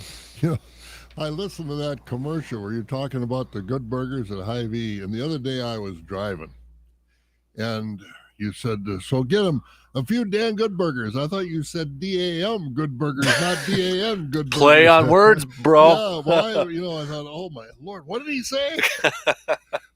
But the Dan Good Burgers, not the D-A-M-N Good Burgers. Yes. Yep. Every time I hear that, I just heard it again, and I chuckle to myself again when I hear that. Let's should we get right into it? Do you have a receiver defer that you want? I got a couple here. All right. What do we receiver defer? Christian Yelich will make the All-Star team this year. I'll defer that. I'm not. I'm going for it. Ooh, I love it.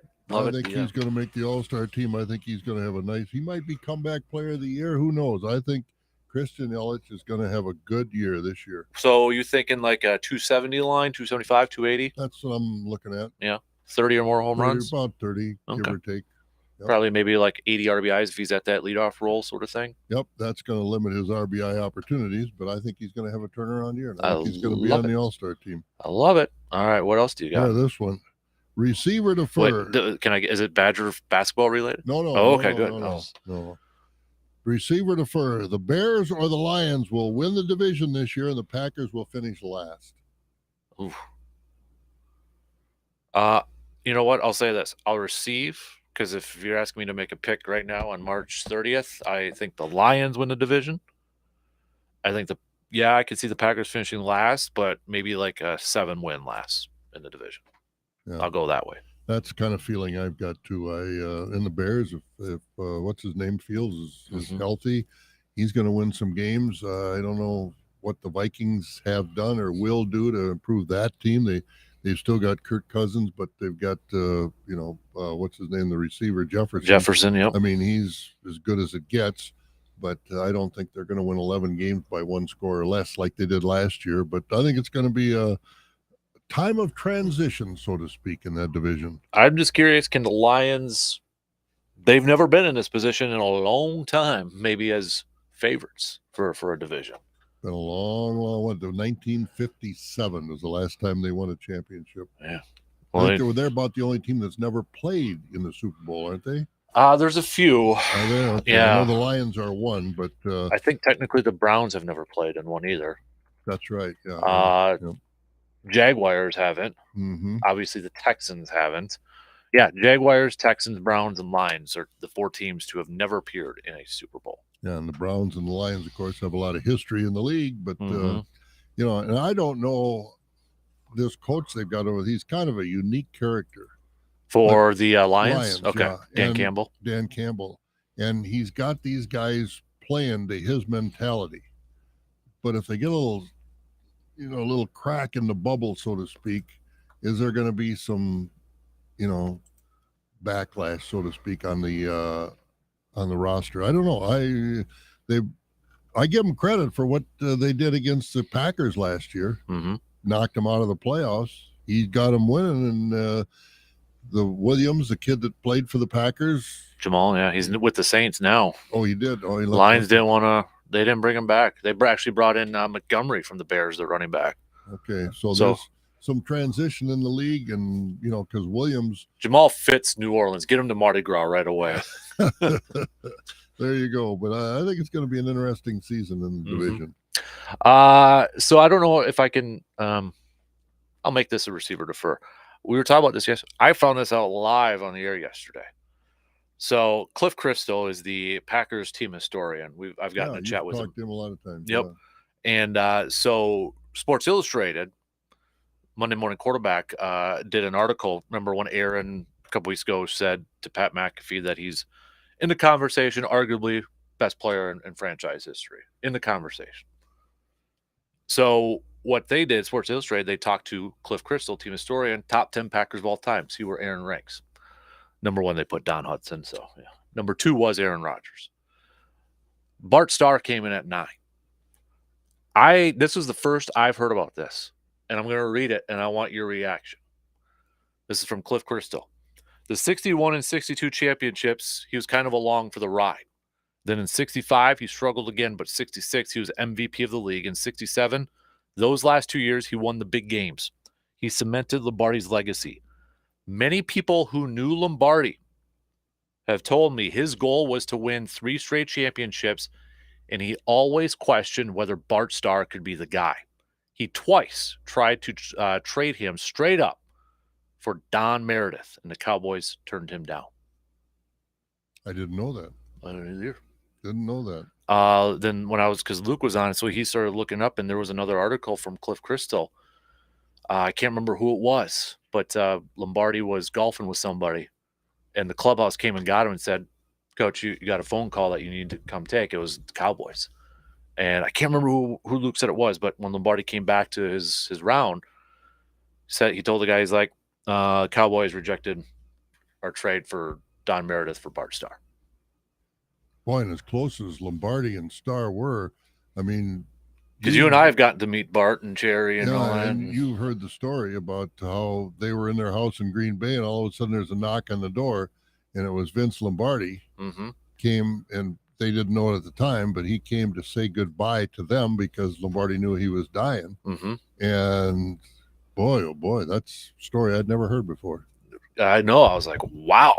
And so I guess my receiver to fur is, if that were to have happened, the Packers still win Super Bowls 1 and 2 with Don Meredith, do you think? It's hard to say. I mean, It's a big old what the if. Packers back then were not a quarterback-driven team like Right. the Favre and the Rodgers teams of the Packers. But I don't know. We'll never know. We don't have to know because they won, and history is cemented in legacy. Can you imagine the headlines, those Star wearing the star, sort of thing, Yeah. the helmet? But you figure if the trade, he wanted to trade him back in 60, 61, 62. I'm not quite sure. See, that's before the Packer legacy was cemented with Starr at quarterback. And I don't think there would have been a backlash then that Bart Starr got traded for Don Meredith. Yeah. Now, if they'd have traded him in 64 or 65, that would have been a completely different scenario. I think one of them, when Luke was looking up the dates, I think one of them was like 64 or 65. That would have made some headlines. But I'll have to double. But yeah, I was like, I was reading that live. I'm like, holy crap. Yeah. I'd never heard of that before. But I do agree with the article. I think Starr is ranked where he should be as far as greatest Packers, as far as on-field performance. Now, Right. as far as a legacy of he's good. Mm-hmm.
Third hour.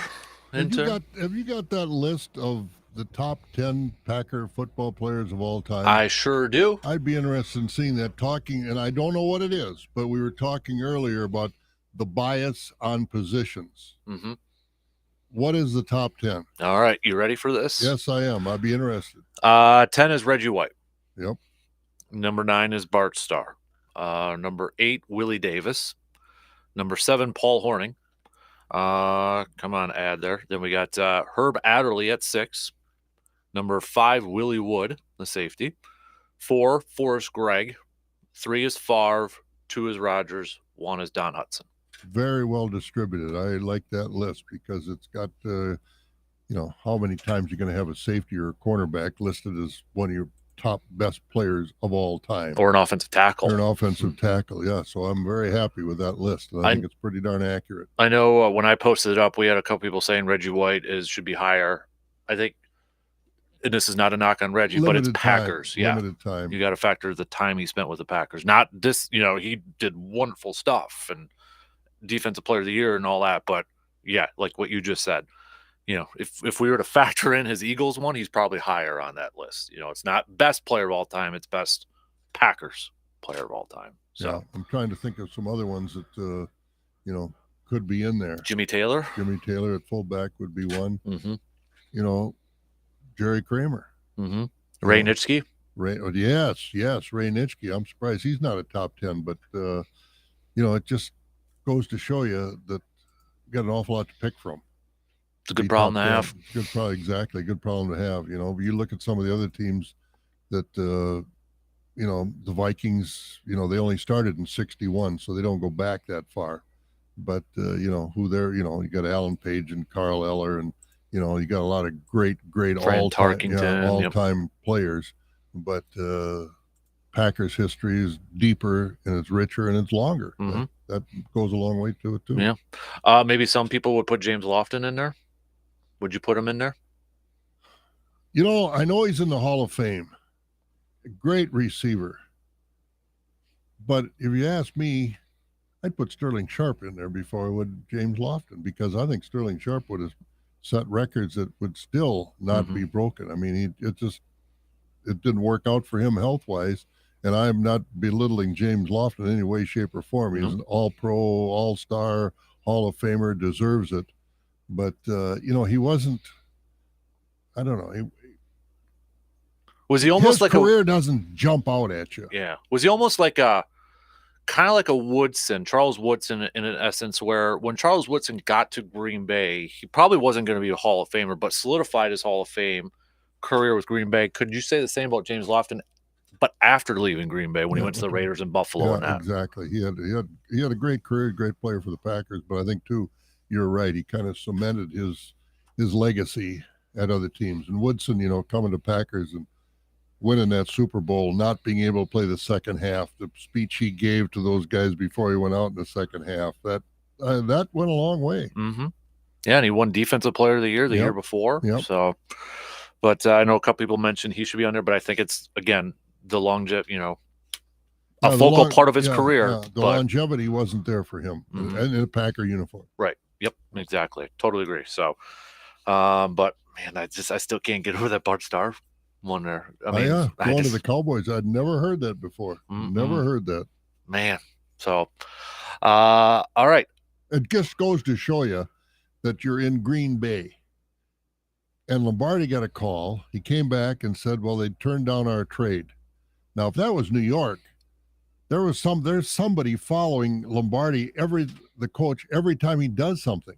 Mm-hmm. And that's what Rodgers better get used to that, because you're not going to be anonymous playing for the New York Jets. And those things are going to be exposed. I'm just shocked that it never came out anywhere. I was thinking about this the other day before this, but, with the whole Rodgers and the whole talk about the team moving on from players a year or two earlier and all that, and that was a Ron Wolf thing. Can't you make the case Lombardi also did that though too with Paul? Jim Taylor played a year for the Saints. He wasn't afraid to, move on from a guy essentially. After that, and now we got this. But you remember some of the circumstances back then of who the Packers had drafted. They had Horning and Taylor, and who they drafted. They got Grabowski, Yep. Jim Grabowski from Illinois, and Donnie from Texas Tech. He played halfback. He was left-handed. What's his last name? Anderson. Donnie Anderson. Mm-hmm. And he was. They were supposed to be the next Horning and Taylor. They were good, but they weren't that good. Mm-hmm. And so, they were coming in as kind of a tandem, and Horning and Taylor were getting a little gray in the beard. Yeah. And so they let him go. And I don't know if Taylor would have played anyplace else but New Orleans, because he's from Louisiana. He played at LSU and came to the Packers. So he went home more or less to play. And of course, great for the Saints. He got an all-time great, a Packer championship winner. He's going to bring that to the Saints and this, that, and the other thing. But it was kind of a different situation when Anderson and Grabowski both got drafted. I was just kind of I feel like a lot of people still, we don't know a whole lot about Lombardi. Like, there's a lot out there, but sounds like it. There's I was trying to imagine, like, what would Lombardi say with this whole Rodgers thing? What would be his, if he was the coach / GM, what would be going on through his mind? Like, I feel like he'd be like, all right, we're going to trade you. I was going to say, go back to the Jim Ringo story. Mm-hmm. Ringo says, well, contract time, you have to deal with my agent. Just a minute. You're now a member of the Philadelphia Eagles. I think that's what he would. If you don't want to play here, we're not going to keep you. Go. Get out of here. Yeah. And I don't know what he'd have got in return, or if his his ego or his temperament would have said, if you don't want to be here, just get out of here. I don't care what I get in return. I don't know what he would have done, but I think too, he would have said, he wouldn't have placated Rodgers. I don't either. So. Or Favre back then, and Favre was hedging. Well, I think I'm going to retire. Then he shows up at camp. I'm going to retire. I don't know if Lombardi would have put up with that. I don't think he would have. Yeah. No. Marty, if you're listening, email us. But you got to remember, Lombardi ran the team. He was not only the coach, but he was a GM. He was a GM. Now you got Gutekunst, and then you had Wolf and all these other things going on. Coaches, well, we talked earlier that the coaches have no say now. LaFleur hadn't said a word since after the season ended till just the other day. And, and even back then, the coaches didn't have much say in the Favre debacle.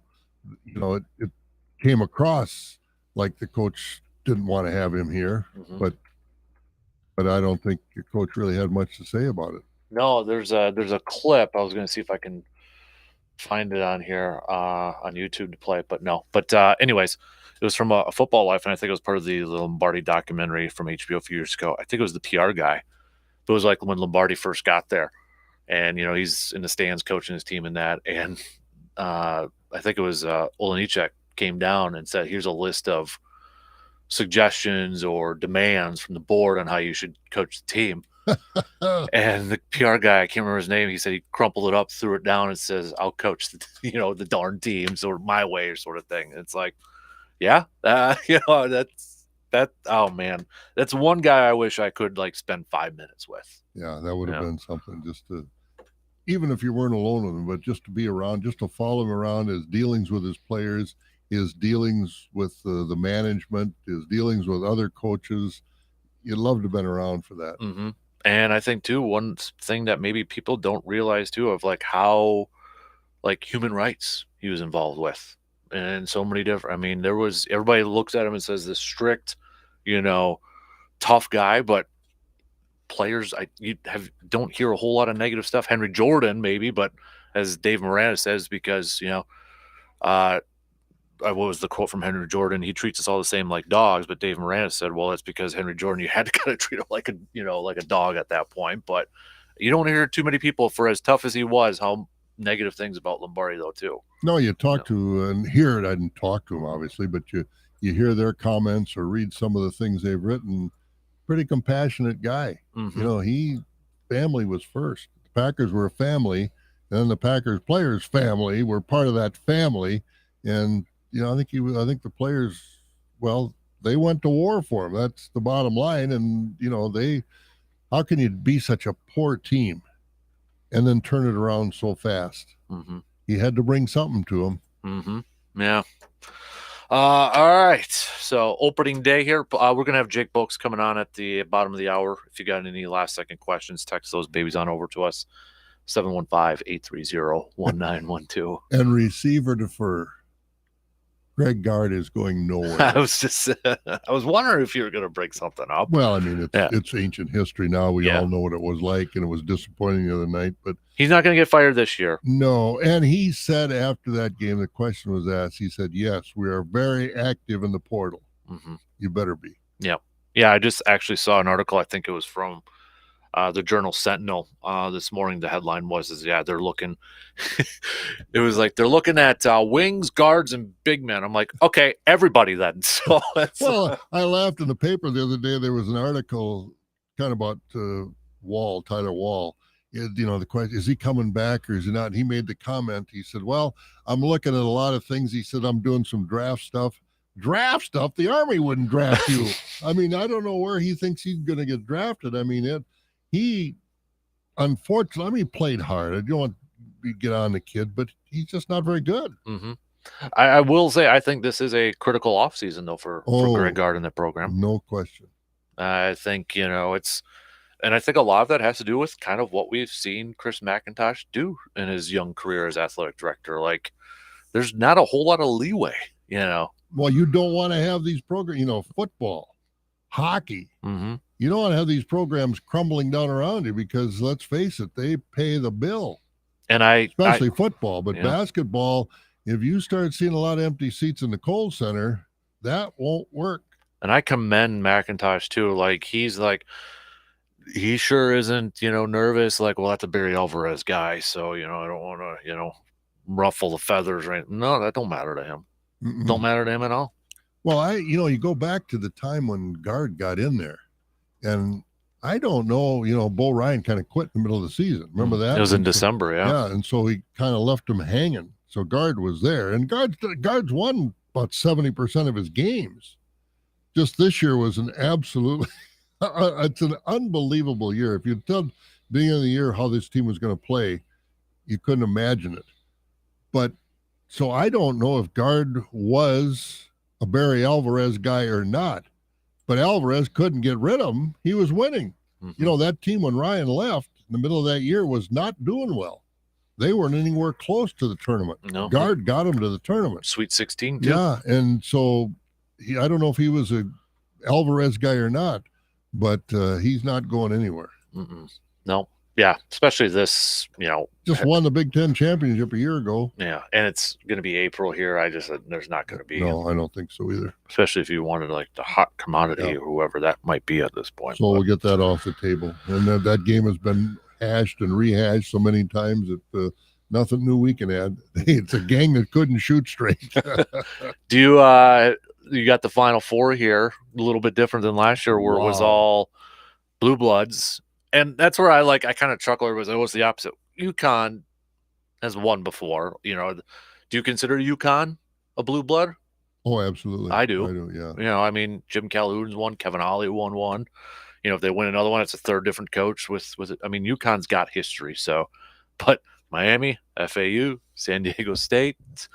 You know what? If there was a year that this was going to happen, why not this year? First time, no 1, 2, or 3 seed in the Final Four. Yeah, exactly. It just shows you what kind of players you need to win. Mm-hmm.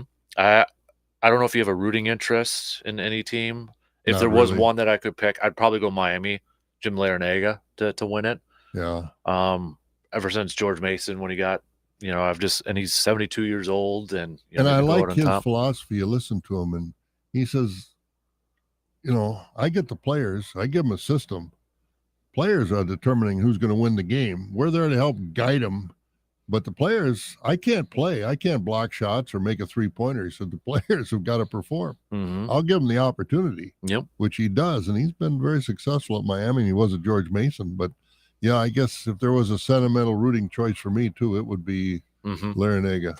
Do you think this is – I know some people have been kind of throwing us out there, but with the whole NIL thing, could we see more Final Fours like this with different teams potentially in it a little bit? Well, I think so because, these guys transfer. Like from North Carolina, the Yeah. starting guard, Caleb Love or whatever his name. Yep. He's leaving. Now, why would you leave North Carolina?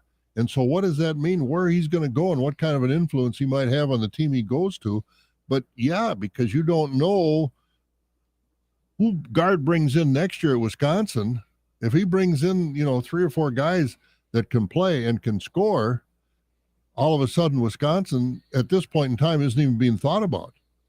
But by bringing in players that can play, all of a sudden, boy, they're beating everybody. Mm-hmm. They can play, and I think you're exactly right. I think I think that transfer portal is, throw the rankings out the window. Yeah. But I think a lot of people did think that Purdue was way overrated this year, just because of Edey. But nobody. I don't know anybody that picked them to go very far in the tournament. I sure didn't. I didn't think they'd get beaten the first game, but I didn't think they'd make it past the second or third game. But I think too, you're right. I think with the player transfer rules that we have now, anything can happen. And I'm okay with it. So am I. Why not? Let's get some fresh blood in this thing and see these different programs and highlight these programs too. It's hard. I don't know if the right word is to feel sorry for these coaches, but you bring these guys in there like Caleb Love has been at North Carolina now for a couple of years and kind of getting into the college system. All of a sudden he walks away from the program. Well, now you got to find another point guard. Now, so I do feel sorry about that. I think it's too wide open. It's like the Wild West. I don't think they're, and I don't know what restrictions they can put on them. I'm like not, a minimum stay at a university or something. I don't know what they could do. Yeah. I mean, the cat's out of the bag now. And right. I don't know you can't really go back. I don't think you can go back and say, oh, we made a mistake here, so we're going to change that. I don't know what they can do, but I think too, I agree with you. I think this is going to be every year. I mean, you thought it was tough to fill out a bracket before we had the transfer portal. Good luck. I love it though. I'm good with this final. I think UConn's going to win it. I do too. They've just been so dominant so far. I mean, they were a hot team going in, a popular pick, and they got good guys under the basket. They got good guard play. They got good shooting. They're going to be tough to beat. It'll be an upset if they don't win. Yeah. So, but I've enjoyed. There hasn't been maybe a lot of buzzer beaters or anything like that, but we've had some. It's been an entertaining tournament. I've enjoyed it. Yeah, entertaining is a good word for it, and because you've seen a lot of kids do a lot of special things in this tournament. I mean, there are some. You think, well, the big guys don't get as much play because of the 3-point line. But there have been some outstanding big men play as far as defense, blocking shots. It's been a fun tournament. I got to brag. So in our radio bracket challenge, people are probably getting annoyed with this. You know who's in first? G-Man. Hudson. Is he really? He picked every game by himself. And he's good for him. So he can't win it, but I'll have to get him something. Maybe his class, I'll get him some cupcakes or something like that. Get him a bunch of Dan Burgers. Dan Good Burgers. Dan Good Burgers. He picked every game by himself. Good for him. And he has UConn in the national championship. So, wow. Yep. He's like, I had to remind him what the numbers meant by the seeds. Just to explain that, and then he went and picked them all by himself, and I entered it for him. So, good for him. Like. Well, all of us are going to lose to a 5-year-old now. I was just going to say that all these people that study the charts and study this and study that and are experts in this and experts in that, they're nowhere close to the end. A 5-year-old is going to win the whole thing. Well, I don't know if you heard the other day. So Dan Patrick, one of his guys, Seton, who's on there once, his wife picked the Final Four. Exact. She's got all 4? She's got all 4. Wow, there aren't many brackets like that. No, I'm like, and they actually had her on as a guest to kind of, ESPN wants her, see, we got her. We got the expert in there. But yeah, she's got all Final Four. Good for her. I'm like, man, that's another example. Yep. Right. That's what's fun about the brackets. Homework is overrated. Well, that's why I grew up with that philosophy. Well, I told Hudson, I'm like, because he had spring break, and his teacher is a big basketball fan. Her sister actually coaches UW Stout, the girls team. Yeah. And I'm like, Hudson, you want extra credit? Write in your weekend journal when you get back that you're winning a bracket challenge and all that. He wrote that he got a Giannis card over the weekend. Like, dude, Well, you gotta priorities at that age are different than priorities at your age. apparently. So, okay, we'll get back to some opening day chat. Give me your Brewers predictions, or if you're a Twins fan, give us your Twins predictions too, over there. So, text those 715-830-1912. We're going to take a quick break because then Jake's going to hop on answering a couple questions. Jake Bolks, Wisconsin Conservation Warden. He's feeling better, huh? He's feeling better Good. this morning. So we got spring turkey coming up. Obviously, we got a couple questions with that, and a couple of you have sent over some fishing questions too. So we'll take that quick break, and we'll be back with Jake in just a couple minutes.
All right, time to catch up with our good buddy, Mr. Jake Boakes. Jake, how's life been going with you for these last couple weeks? Life has been good. Yeah. Sorry I missed a couple weeks there. No, Got kind of busy here. you feeling better this week? Sounds like it. You ready to rock and roll? All right. Yeah. Yeah, I got some sickness from the kids' daycare that knocked me out pretty good there for a few days. Yeah, I've been But there we're too. back. I love it. Hey, we got a lot of stuff. Good thing you're back because we got a lot of stuff coming up here too. Got spring turkey coming up, and a couple people asked some questions about that, Jake. One of them was with spring turkey, can they use a bow to go spring turkey hunting, or is there any weapon restrictions when it comes to spring turkey hunting? Yeah, so you can definitely use a bow or even a crossbow. Using archery equipment is legal. Though the restriction when it comes to what type of weapon you can use is like you can't use a firearm that shoots a single projectile. So you can't use like a rifle. You can't use a shotgun with a slug. You have to only use birdshot in a shotgun up to a certain size or archery equipment. Okay. This I just popped in my head here, Jake. But like obviously we've talked a lot about, especially with Bob here, hunting deer in the city. Is there Yeah. something similar for like turkey hunting in the city? Do you know of? Nope. There's no rules that say you can't. Okay. So it all comes down when it comes to hunting in the city. Really, what it comes down to isn't so much the species as it is what weapon you're using. So they allow deer hunting because that's kind of the big topic, and it's deer season and this and that. They don't allow rifle deer hunting, but they allow archery hunting. The same would go for like turkey hunting. So they're going to allow you to use a crossbow or an arch or like a vertical bow or a traditional bow in the city, but you couldn't use your shotgun within the city limits. And I mean, same would go for squirrel hunting or rabbit hunting or anything like that. So it's more about the weapon, not so much the season. Okay, so I just thought of that. I'm like, but that is the most common. No, it's a good question. Yeah, that's a good point. There's a lot of good spots where there are turkey within the city, or right at the city limits, town of Union, different things like that. So, archery equipment's allowed anywhere. It just comes down to whether if you're going to use a shotgun, if it's allowed or not. Okay. Do you have any turkeys, Bob, and like you do with the deer over there? Not as I've had some in my yard. But Jake, I got to ask, as far we all know the turkey population has increased dramatically from when they were first reintroduced. How often do the powers that be in the Department of Natural Resources look at upping the limit or changing the way it's done? You just have a season. I'm sure this is working as far as the different seasons that they have now, but based on the fact that you never used to see turkeys along the road. Now you see them along the road. You see them dead along the road like deer once in a while. But how often will they look at that and maybe make a change? And we've got to get some of these turkeys harvested. Yeah, so I can't speak on it, real specifically because I haven't ever been part of those conversations, and it's a little bit out of my job description. But what I do know is, every year they use the previous year's registration data and brood surveys and different things like that to kind of make a population estimate. And every year they do change the quota. How many birds they think is safe to take from the population, and then that drives how many tags they issue out and how many bonus tags they issue out. So it's not like a real public participated project or part like the deer CDAC meetings are, but they do address it and look at it every year and adjust the numbers according to what their field and registration numbers and stuff like that. I think we peaked out at like our turkey numbers and harvest numbers back like 10, 15 years ago. And, there's word, that turkey numbers are declining and it's harder than it was, a couple decades ago or a decade ago and stuff. And that comes into factor too, but I'm not exactly sure the science behind it and what their conversations are, but they do look at it every year. And as far as like season structure, here and there, I hear different mumblings about, what if we went to this? What if we went to that? I think that everyone, for the most part that I've talked with, is pretty happy with having having it stretched out, except for if you're getting on late into the season, because it kind of breaks up the field. You're not going to run into the same hunter 1 week from the next for the most part in the same area. So it kind of gives you a shot on a piece of property by yourself or with limited hunters. And I think a lot of hunters like that. We got the first up for spring turkey for the spring turkey hunting season is going to be the youth one, April 15th and 16th. And then period A begins April 19th through the 25th. That's when I got my tag, so I won't be here that Friday. Just to give everybody, yeah. So I just hope that there's a little bit nicer weather. Too much, Yeah, I mean it's trending in the right direction. Are you gonna be hunting up north though? Yeah, over in Taylor County. So over in Taylor, yeah. So that's a little bit above that kind of snow line. It might be a little bit snowier up there versus Eau Claire or Clark or Trempealeau. Right, exactly. But hey, maybe with the city one, I'll get the bow out and do that. So you never know. There you go. Hey, also fishing wise, because I know we're a little over a month away from the opener, but I know some people have been posting pictures. I just saw one the other day, Jake. I don't know if you saw it like on Facebook, but I think it was like in De Pere. It looked like 100 boats already on the water, and I've been seeing some people driving around with their boats right now. But what are the fishing rules for open water? Somebody was asking right now. Is it all catch and release until that opener, or what are they? So it's all water body specific. So the general rules right now in this time of year from March through May or the beginning of May is that if you're fishing on a general inland lake, just like your typical Lake Altoona's, Lake Eau Claire's, general inland lake, everything's going to be closed for the most part except for panfish and catch and release bass. So like you could go out on Lake Altoona today and target crappie and perch and catch and release target bass, but everything else is closed and you can't target it or anything. So you can't go out and set up tip ups for walleye or throw a big rapala for a northern or a muskie or something like that right now. Those would all be closed. The main thing, or if you are jigging for perch and you catch a walleye, the thing is the season's closed, so you just have to release it right away. You're not going to get in trouble for unintentionally catching a fish. You just have to release it immediately.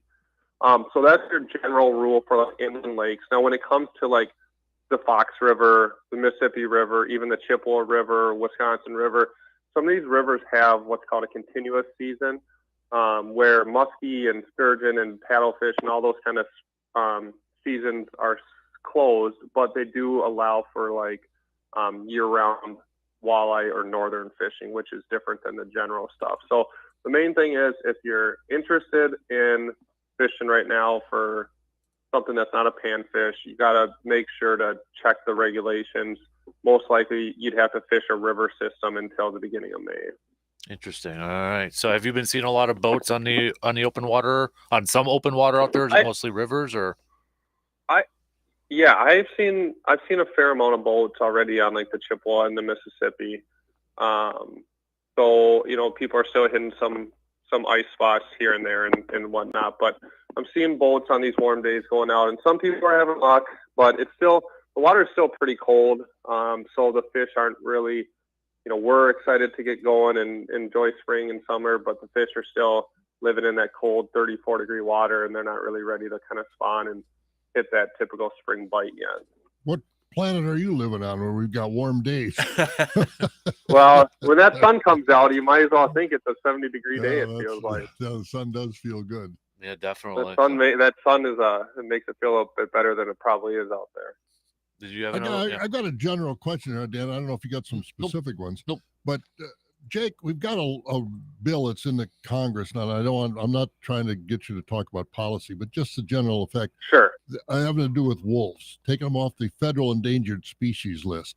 As far as being and do what you do here in Wisconsin and dealing with wolves, being on a federal list where the state doesn't have that control, does that work okay, or would it be better to have the states where the wolves have the control over their own populations? I mean, this is really a controversial item now, federal endangered species list versus getting them statewide. What do you feel is better for the wolves and better for the way we handle the wolves?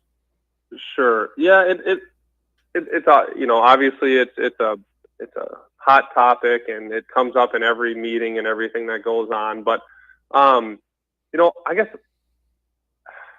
there's not. I mean, it all depends, I'm not looking for policy from you, but as far I as get it. an agent, I definitely get it, Bob. do you feel like you're restricted by the federal laws, and if you had it in the state, you'd be better able to handle the group of wolves we have? Not necessarily, because like technically all of our bowling laws are federal laws. They're all the Coast Guard rules that we've adopted and enforced, and those have worked great. And actually, like our Bobcat, and it used to be Otter and Fisher, but mostly Bobcat, are technically governed by the feds, and we work through them to control them in the state. So we can, I guess where I'm going is we can definitely work hand in hand with the feds and the regulations and stuff. I think, and I could see that easily being the case for wolves too. That first wolf, or that not first one, but the last one was the first one I worked as a warden, and it wasn't bad, enforcing those regs and different things that came down, and turning in the reports that we had to the federal government and stuff. It wasn't bad at all. It just more or less, what I think we all get a little tiresome, and where we hear maybe misconceptions on this or that is, it's just the hotness of the topic. It's just, everyone wants this or that or that or this. And it really has nothing to do with the management of it or how we feel. It's just, everyone's opinions on what they feel about wolves, and then what they feel the wolves are doing and how we should be. When it comes to actually in the field managing them, whether the state's governing them specifically or we're governing them, via the federal laws, I don't think that'll be a big concern for us, or a big issue, or something that's, way better one way or the other. There's pros and cons to the state specifically doing it, and there's pros and cons to the state doing it via the federal rules. So I think it's just, if people can work together, come up with a common goal and some common sense on managing them, I think it'll be fine. It's just kind of getting to that point of working together is, I think, the hard part right now. Good stuff. All right. Hey, Jake, appreciate it as always. And, next week it'll already be April, so we'll be talking some more fishing, I'm assuming, and turkey hunting. Yeah, with that, next Monday, just in case people are interested, next Monday, this is the first year. So spring hearings used to be the second Monday of every April every year. The spring hearings are still going to be online this year, but the DNR is hosting an open house. So in Eau Claire County next Monday from 6 to 9, if you have questions regarding spring hearing questions, or you want to come in and talk to your local warden, biologist, forester, whatever, we're all going to be at CVTC for a DNR open house meeting. So that's this coming Monday. This coming Monday, April 3rd, not the second. Yep, Monday. April 3rd, Good. 6 to 9. Okay, unfortunately, the same night as the national championship game, but I guess I'll catch the tail end of it. Yeah. Well, actually, it starts late, so you might actually get a good, half, at least a half in there or something. So the ending's the most important part, right? Exactly. But yeah. So I digress. But if this is a way to try to get people back in and talk with the local DNR contacts and different stuff like that. So if people are interested, by all means, I'll be there all night. Come in, talk, ask questions. We're there. That's what we're there for. So just want to throw that out there. Some people like the idea of it. Some people don't like the idea of it, depending on who you are and what your affiliation is with. But at the end of the day, all the DNR staff, all the local field staff are going to be out there to talk with you about local issues and what's going on, and answer questions for you. And if you want it, we're there for you. Perfect. Appreciate that, Jake. Always great to catch up with you, buddy. And we'll chat with you next week. Who do you think's going to win the national championship? Oh, yeah. Ooh, that's a good question. I don't know. I was really hoping Texas would pull out that Elite Eight, because then I would have won my bracket for sure. Now, I don't know. I'm kind of on. I kind of about this time I get on that underdog bandwagon. So I'm kind of looking at FAU, but I don't know. We'll see what happens. All right. So, Jake, we'll chat with you next week. Okay, buddy? Yeah, you guys have a good one. You too. There you go. There's Jake Folks, Conservation Warden, joining us as always for every Thursday morning here. We'll take our final break. Last call for any baseball predictions with opening day. Brew Crew, 20s, Cubs, whatever you got, whatever your favorite team is. We'll be back after these few words.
Go for it, big man. Thursday, shout out.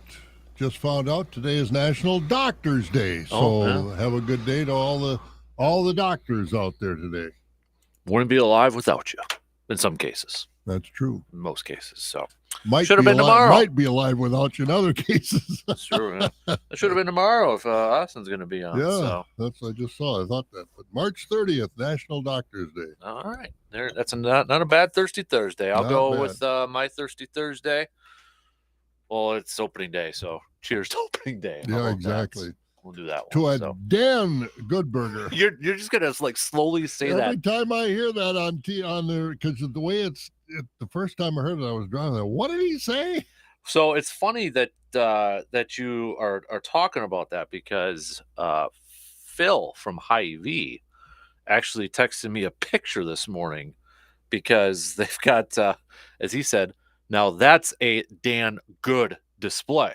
Because they did a display, they got the burgers, plus they've got the brats in at Hy-Vee now too. So picture over here, but I don't know if he was listening to you kind of say that, but yeah, it's quite the impressive display. I will say that. Holy moly, good burger!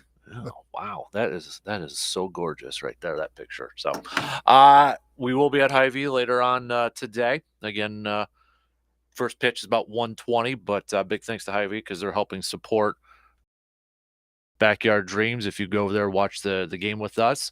$2 for a hot dog, chips, and a pop, or $5 for a brat, chips and pop, and $2 from every meal is going to help support Backyard Dreams. So watch the game and have some good food over there too. That's a heck of a deal. 1:20. I'll be over there for lunch. Yep, exactly. I'll have you call me in case I'm falling asleep. Maybe I'll take a nap.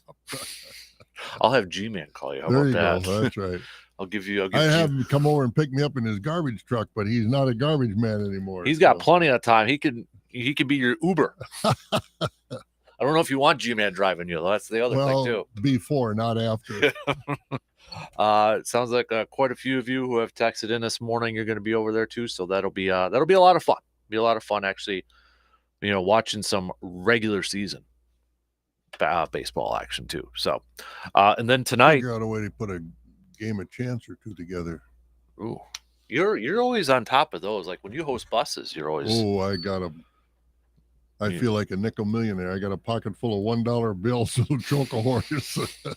I love you and your phrases. You got, and then don't forget $2 tonight. Big game against the Celtics at 6 p.m. That is a big game. So if you got, you got maybe it'll be on. I think that'll be on TV, but you listen to it on the radio here too. Yeah. So receiver to fur, you're more looking forward to the Bucks and the Celtics or opening day at Wrigley Field. Opening day. Yeah, me too. Ask me tomorrow, then it might be back to the Bucks. So I should mention this too. This was from Kurt, an email last night. Hi Dan, enjoy your energy in promoting sports in our listening area. Thank you for helping us get the Bucks on 105.1 FM. He was actually listening to it as was typing out this email.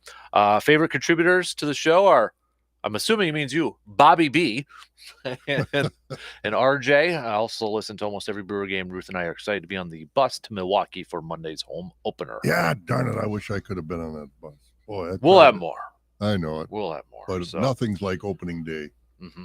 So, all right. So what else do we got? Just a few minutes to the top here. You going with Brewers win today then, or? Oh, you bet. Corbin Burns on the mound? Undefeated.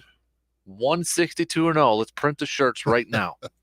But Corbin Burns, and I just hope it's decent. This time of the year you can't expect tropical weather, but I hope it's decent weather so the weather isn't a factor in the game. It gets hot and windy in Chicago later on, but now you hope it's comfortable down there where they can hold the ball and throw the ball and grip the ball, and same thing with their bats, and so they can play the game. These are talented players, and you don't want nature to cause not to be that way. Right. Yep, I agree. It's a great game, but you do need your hands. Mm-hmm.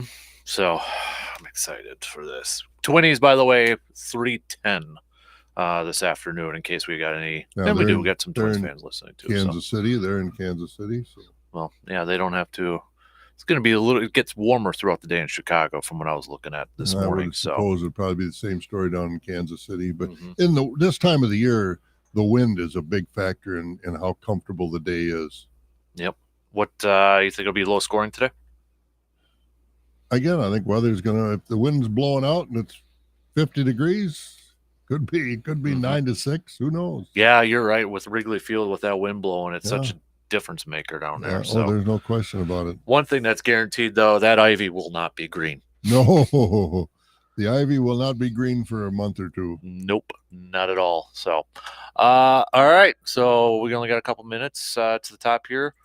What's the status? So, of course, Brandon will be in tomorrow as far as high school spring sports. I would imagine it's frustrating for the kids not to be able to, play golf or play baseball or softball.